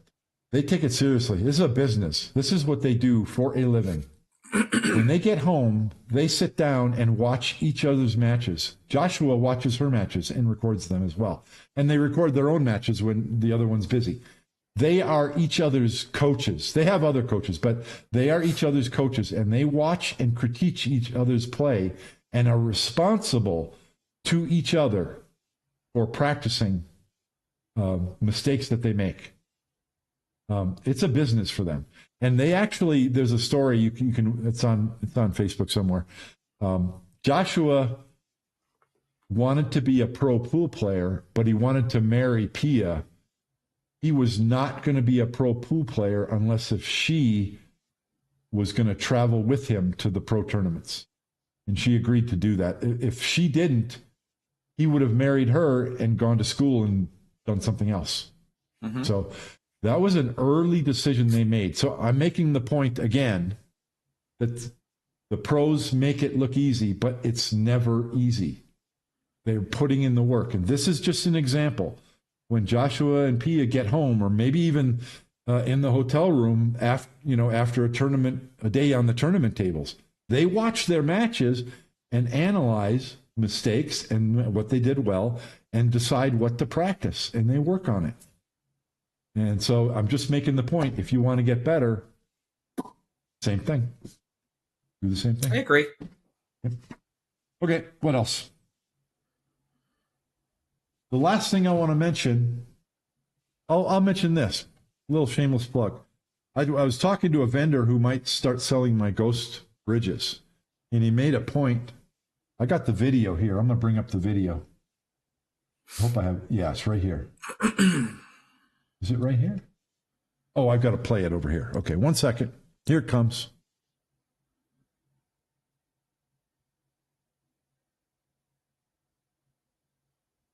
Come on, you can do it.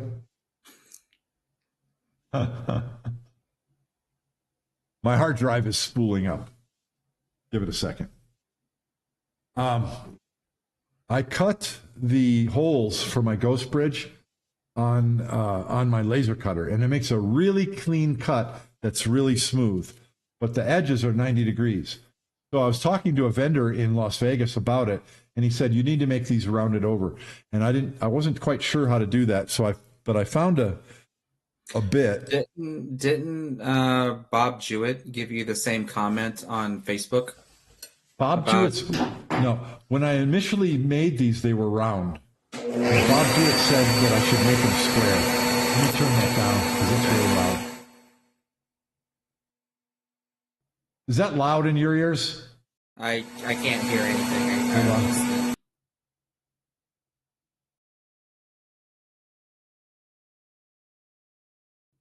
There we go. Okay, you know what my router sounds like now. Sorry about that, guys. So this is a special bit, and I'm going to advance it to here. Look how I'm doing the holes. Oh, let me get to where I'm doing the holes. So what I'm doing now with my ghost bridges is I've got this bit, and on my router table, it takes more work, but I can round over the edges. And it's really amazing, this acrylic, here I am doing the holes. This acrylic cuts really well. When it comes out of the router table, this is really soft. So you probably can't see it on the camera here, but I'm holding it up. But all these edges are rounded over, so it's even smoother now when your cue slides through. So if anybody was worried about the edges being 90 degrees, they're all going to be rounded over now. So I thought that was cool, and I thought people might be interested in that.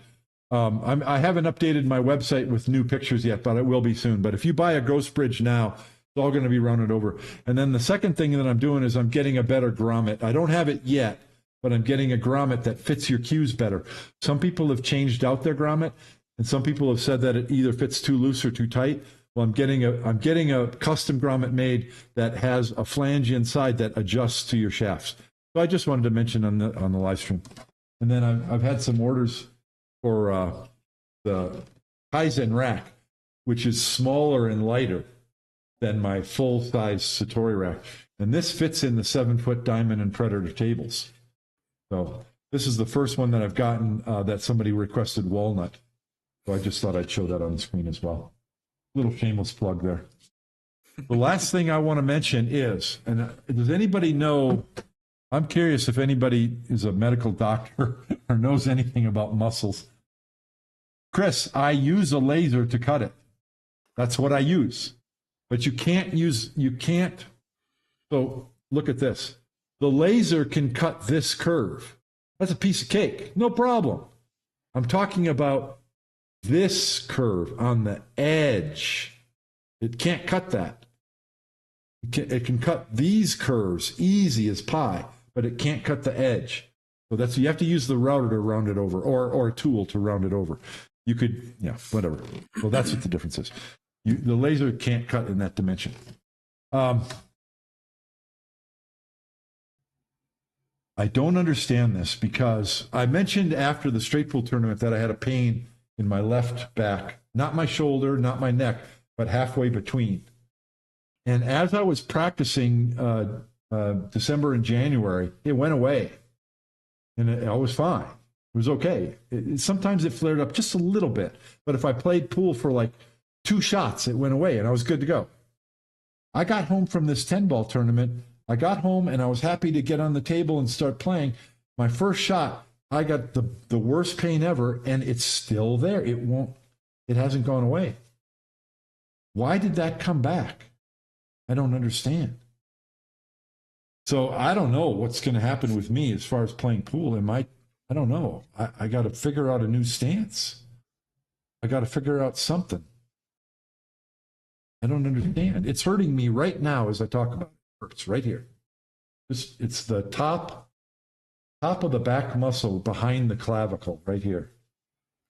And when I can be fine. I can wake up in the morning and have no pain. I'm walking around. When it comes time to play pool, I'll set up a shot, get my cue, and as I'm getting down in the stance, halfway in the stance, zing, I get that pain. I'm like, oh, crap. I can't get in my stance. I can't shoot a ball. It hurts. Sounds like you need to maybe do some stretching. I hope so, because my theory is this December and January, I was practicing a lot to get ready for this 10-ball tournament. And I think, and in addition, I was losing weight and I was cycling on my stationary and I was doing a little bit of stretching. And I think all those things were helping. I don't understand why I've never had that pain in over 30 years of playing pool, and now it's showed up. I think it's because I have changed my stance a little bit to get myself turned more and my head pointed down the shot line more, and maybe that's pulling on those muscles. So maybe I just need to exercise and, like you say, stretch it. Specifically stretch that, and maybe it'll go away. But I have to, I'm just pointing it out, I have to work on that. And then the other thing that pissed me off, 2 years ago, I bought these orthopedic shoes. You know, I had problems with my feet, especially my left foot, because my toes are really wide and shoes are too narrow. So I bought these orthopedic shoes that were triple wide, and that worked well. I felt pretty good. I was able to practice here at home, and I went to the straight pool tournament. But then those shoes were starting to wear out and they were getting dirty. So I bought a different model from the same company, the same orthopedic shoe company, the same width and everything. And I practiced a couple of times here on my table with that shoe. When I got to the tournament in Vegas and I was playing my matches, my dang foot started hurting again. What the hell, man? It's the same shoe. It's not it's not a fair comparison, right? You have gym mats on your floor. And what type of floor was at the event? So it's not a fair comparison. Who was it that told me I should get these gym mats for my pool table? Well, I'm not going to name any names. Okay, maybe I never thought about that. What I thought it was simply that the shoes weren't worn in enough. I need to just wear them more often. Maybe that's it. Because you have to remember, like, you're getting some sort of cushion from the shoe, obviously. And if you're playing on your home, you're getting extra cushion because of your floor mats. But you're not getting as much cushion if you're just on, a thin carpeted that's just barely covering concrete or whatever. Which is what the floor is in Las Vegas in those convention rooms. Yeah. Yeah. Yeah. And I practice most of the time. I practice on these things in my socks. So that's the most comfortable. Right. So, I mean, and they say this too, if you want to train to be the best player you can be, You need to train a good percentage of your time wearing the shoes and the pants and the shirt that you are going to wear during the tournament. It's got to be the same thing. You can't have any of those variables hanging out there. It's got to be the same all the time. So anyway, those are my takeaways. I think that's about all I got. I haven't been paying a lot of attention to the chat. Have we covered everything, Chris? I think so. I haven't really been seeing any. There is one question that came a while ago from Cue Ball Control. Sometimes when you were talking about practicing on the table, I was wondering if you could have brought your own cue ball just to be able to test the rails around, even after it was over. But you said they cover the tables at night. Oh, I see what you're saying. Yeah, there are periods. When the last match of the day is over, they take the balls away, and it might take them 20 minutes to come up and put the cover on the table. So you could probably sneak in there, and yes, you would have time to use your own cue ball and test the rails. Yeah, you could do that. But I don't know. I don't think if you're traveling to enough events, you're going to play on those Predator tables often enough. Yeah, you could do it. You could do it if you wanted to. If you felt that was important enough. I don't think it's a big deal. You can. What else? Yeah, I heard that Joshua Filler practices and runs 200 balls. He would play every day till he ran 200 balls. Incredible. It's incredible that he does every day what I have set as my lifetime goal to do once. Like, really? Is that the case? Right. I'm still waiting to do my first century, but yeah, my journey starts back over since I now will come this Sunday. I will now be the owner of a 9-foot diamond table. So my journey starts over, and I'll actually be aiming for my first 50.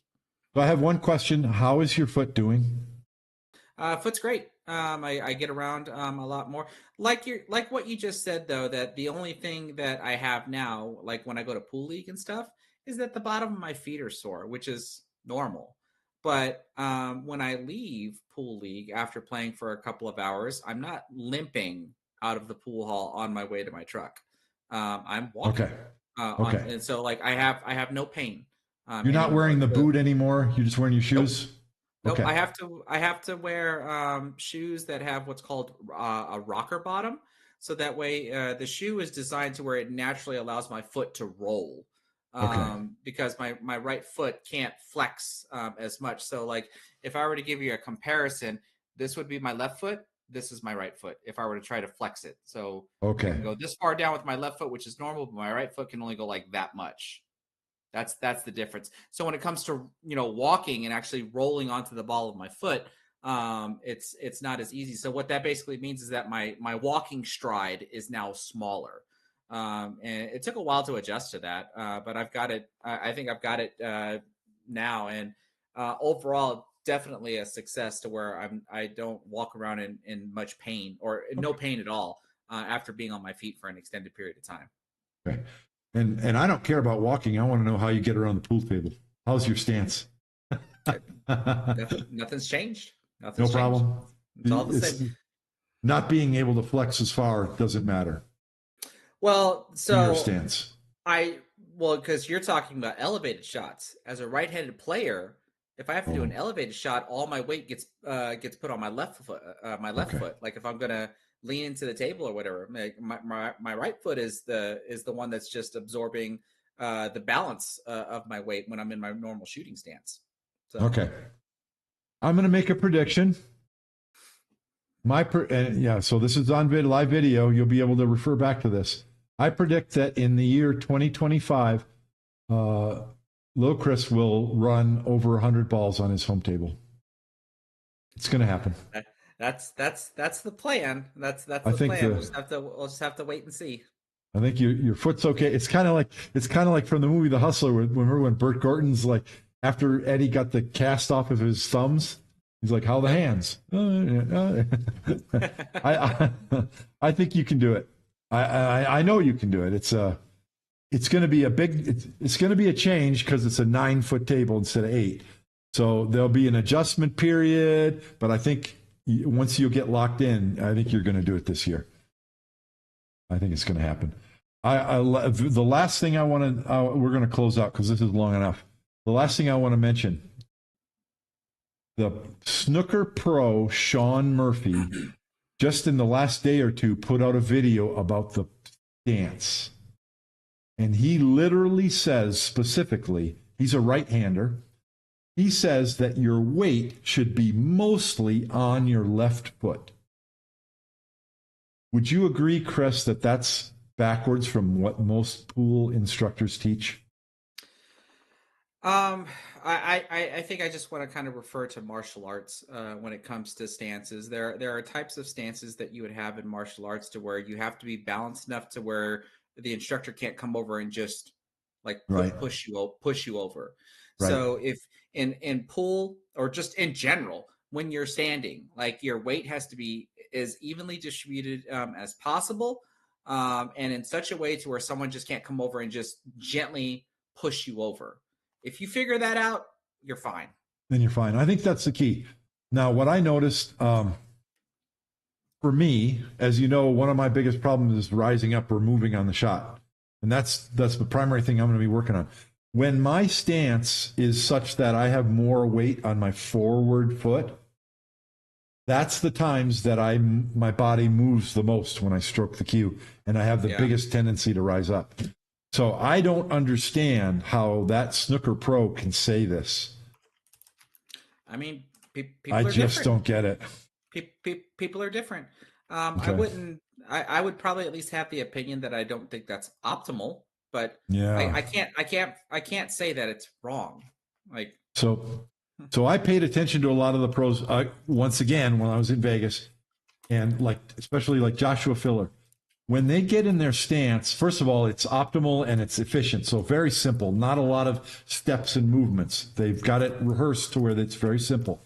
But when you look at their forward leg, so for Joshua Filler, that's going to be his right leg. The from the knee to the floor is angled back. It's not straight up and down. It's not angled forward. His knee is back behind his foot. And I see that with a lot of players, even the tall players like me, like Dennis Grabe. The forward leg, the knee is back. And that tells me that they're putting their weight farther back on the back leg. And most of them have a straight back leg. Some of them it's bent, some of them it's straight. Like you said, a lot of them are different. But I'm not 100% on this, but that lends me to believe that more of them are kind of putting their weight on the back foot more than the right foot. You got two questions here. One you should be able to answer. One's from Ben H saying, any advice on trying to lock your back leg at 6'3"? I've always bent mine and have tried and wanted to straighten it, but it seems to hurt a little. So before you answer that, because you're the tall person, not me. I just want to comment on that. When you try to straighten it and that it hurts a little, what does that mean, that it hurts a little? Is it because when you bend over, do you feel the stretch in your hamstring because you're, if you straighten your legs and try to bend over, there's going to be a point to where if you bend so far, your hamstrings are going to go, what are you doing? Because you're not able to stretch that far. So I would wonder what does hurt a little, and if it equates to that, then that just means that's something that you have to get used to because you have to stretch the muscle out. But that's my comment there. What about you as a tall player and straightening your back leg? So if you look at Shane Van Boening, I'll switch to my other camera. I hope you guys can hear me. Oop. Let me change to here. Okay. If you look at Shane Van Boening, how can I do this the best? Oh, I got to be back here.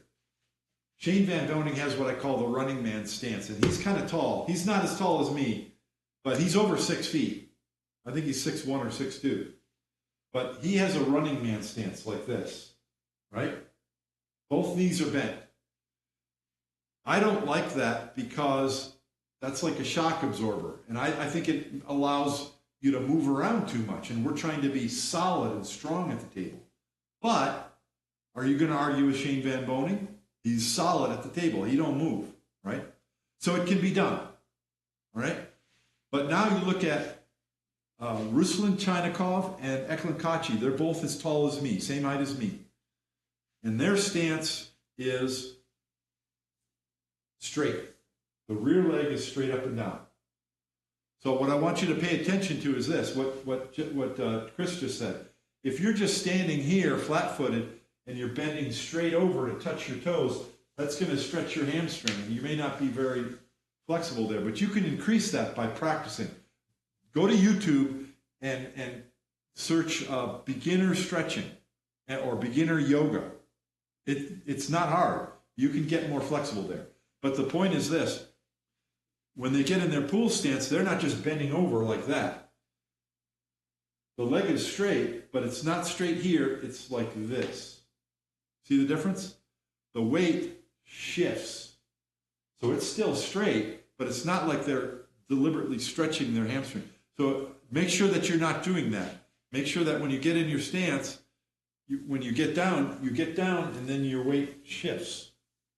You see how my hip shifts? So I'm not shifting all the way to the back or all the way to the front. You're finding that balance between your feet. I think that's the important thing. But I prefer a straight rear leg, even as a 6'5" player. And you'll see me, I'm not there anymore, but you'll see me kick my foot way out to get my hips lower on some shots. But if you look at Ruslan Chynakov especially, he does not kick his rear foot out. His feet are kind of close together. He's 6'4". He just bends at the waist. So I think it's something you have to feel out. Huh? Yeah. Ben further comment says there's just a little pain in the knee, and it seems like he's more stable and can stay down better with it locked. If there's pain in the knee, that's clearly something different. So my advice would be is you can have a straight leg. Don't lock. Don't lock it. Don't lock there is a difference. Like, you know, if you like my arm is, you know, semi straight, but if I lock my elbow, then that's completely different. So like, you know, if you're standing up, for example, like Bob was saying, your legs are straight, your knees are not locked. So just try not locking the knee. And see if that makes a difference. I agree with that. I love this question from Cue Ball Control sometimes. Is 14-1 easier on a 9-footer versus an 8-footer because more area and long shots are taken infrequently? I will try first because I used to play on an 8-foot. I used to play on an 8-foot table. I think there is. I don't want to say one is easier than the other because I think there's an equalizer between the two. So yes, on a 9-foot table, when you're shooting at the headrail pockets, those shots are typically going to be longer. That's an increase of difficulty. Towards the rack area, there is more real estate for you to be able to spread the balls apart. So that kind of makes things a little bit easier. So you have more real estate towards the rack area to spread balls around, but you do end up with longer shots on a lot of shots. Whereas on my 8-foot table, there's not enough. There's less real estate towards the racking area, so that means I do have a little bit more clusters. So that increases some difficulty. And then, of course, if you go on a 7-foot table, it gets worse. But then your shots going up table to the headrail pockets is less distance than a 9-foot table. So I think in some form or fashion they kind of equalize one another. That's my opinion. Okay, as you can imagine, I have something to say about this. I'll give you a couple of facts first. I've run over 100 balls 24 times. So it's not like I can do it every day, right? If I'm applying myself every day and playing, I'll get a 100-ball run every 3 to 4 weeks, maybe 1 to 2 months, something like that. If I'm, the periods of time where I'm really focused in trying to run 100 balls. I'm not a good enough player that I can get a 100-ball run every single day, right? However, the The 3 times that I've gone to the BCA event, the one I was just at, that has hundreds of 7-foot tables set up, I ran 100 balls every day on the 7-foot table. So that's 2 facts for you to put together. There is no question in my mind, absolutely, that playing straight pool on the 7-foot table is easier than an 8-foot, and 8-foot's easier than a 9. It's a fact. Every game's easier. Every game. 8 ball's easier, 9 ball, 10. 9 ball on a 7-foot table is actually a joke. It shouldn't be played on 7-foot tables. It's that easy. Every game is easier on a 7-foot table. That's my opinion. That's also the opinion of John Schmidt. And he's said that multiple times when asked on Facebook. You can probably find threads where he talks about it. And he literally tells people if they think otherwise, they are crazy. John Schmidt came to Denver once to do group lessons and exhibition.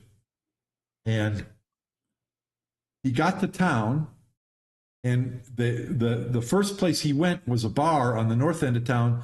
All they had was 7-foot tables and a diamond 7 foot. So not Valley bar tables, a 7-foot diamond, good quality table.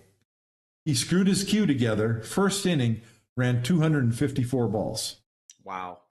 Now that's John Schmidt, but that's a 7-foot table. He said, do you think I could have screwed my cue together and run 254 on a 9-foot diamond? No chance. Not in the first inning, and not on 4.5-inch pockets. But a 7-foot diamond with 4.5-inch pockets, first inning, he ran 254. It's easier. And I played a little bit of straight pool last week on the 7-foot Predator. I just wanted to see what it was like. And I ran 42 balls with no effort at all. Because you break the balls and you have a few outlier shots or tricky shots, and then the entire rack is open. And you can shoot break balls from anywhere. And almost any ball can be a break ball. Huh? I would imagine your tricky shots are basically like thin cut shots or maybe bank shots, because there's no quote unquote long shot on a 7-foot There's no table. long shots. You might have like a ball that's blocking other balls, and so you have to play a couple balls a little bit delicately to get the blocker ball out of the way, or maybe you have to bump a cluster in a certain way. But my God, even if you screw up and make a mess of things, the tables are so small. You can move the cue ball around, get short side position.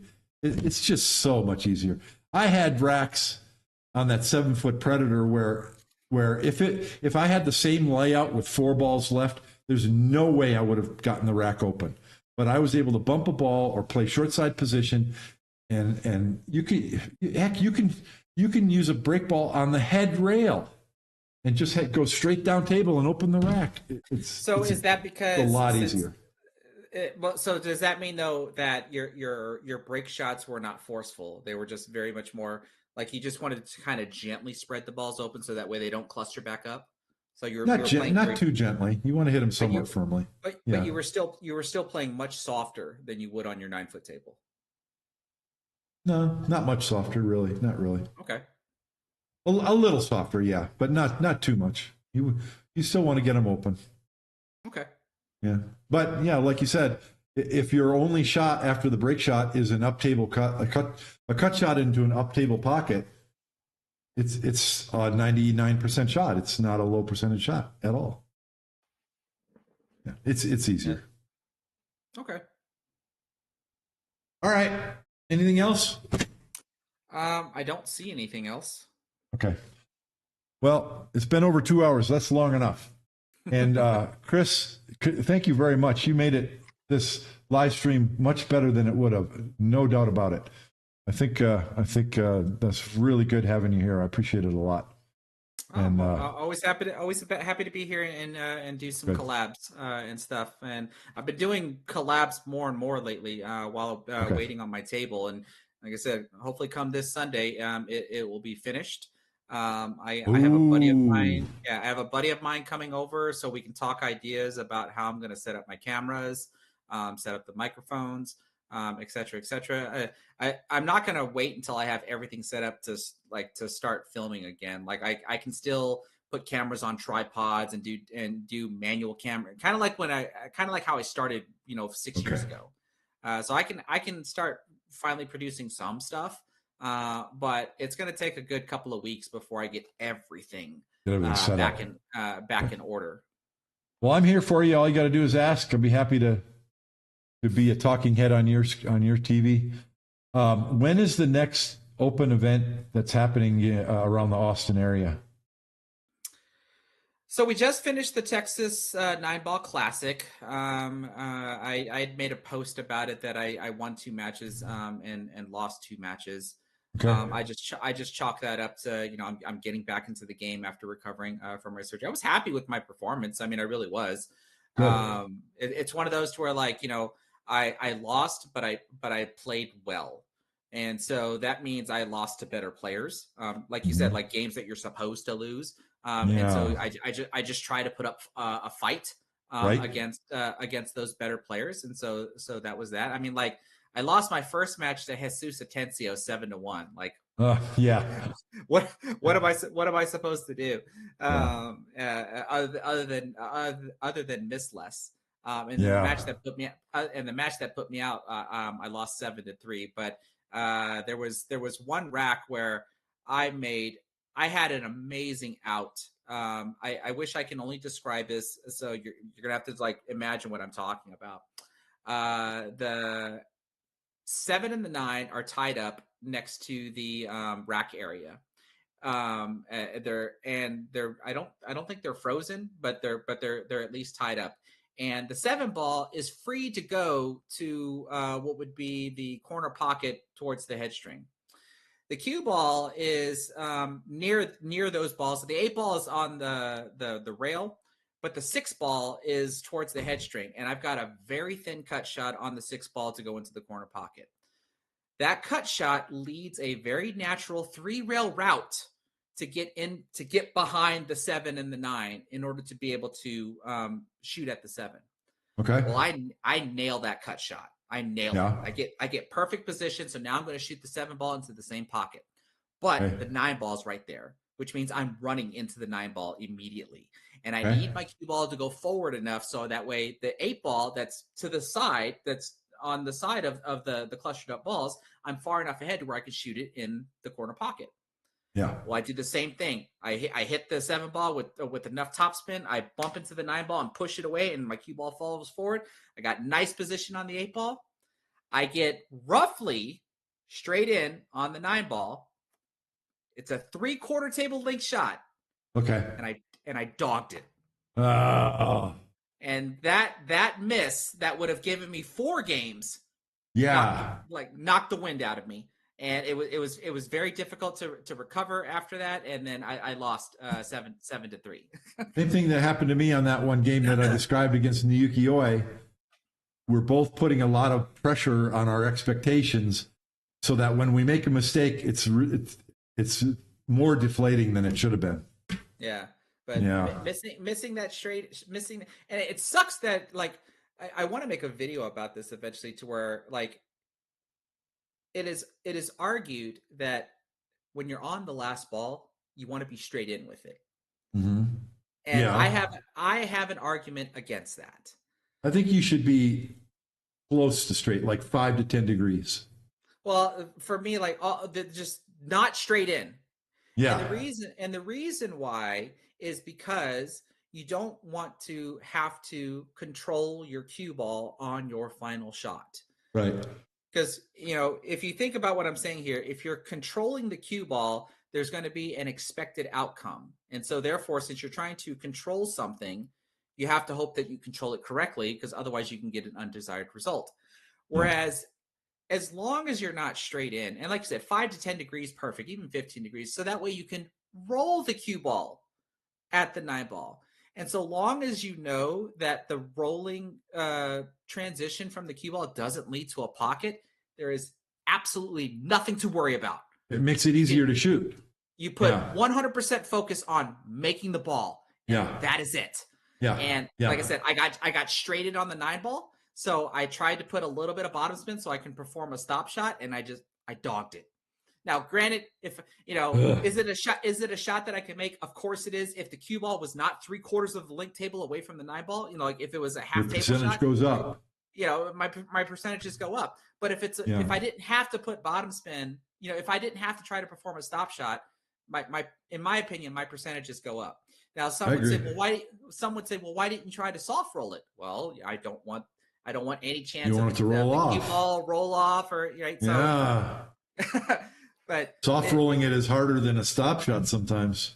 Yeah. So I eventually want to just make a video just to give that opinion about why you don't want to be straight in on the last ball, because there should be no reason to want to try to control the cue ball. Because if you're controlling the cue ball, there's two objectives now. You have to make the shot and make sure that the cue ball is controlled, versus rolling the cue ball. Is, like I said, as long as you know you're not going to scratch. Because if you know that you're going to scratch, then some form of control has to be invoked. Right. But as long as you know you're not going to scratch, there's only one out, or one result that you're working on. Right. Making the ball. That's it. Well, I would be nice if there was some event that would drag me out to Texas and I could play some straight pool on your table. That would be cool. Well, there's the CSI event that's coming in June.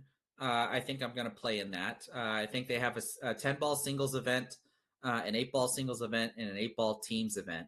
And I'm trying to see if my BCA 9-ball team wants to play in the 8-ball teams event. And if I get a consensus that's the answer is yes, then I'll probably play in the 10-ball singles and maybe even the 8-ball singles. I haven't really decided on that. But the next quote-unquote big event is probably still just going to be the Texas Open, which is always around the Labor Day weekend.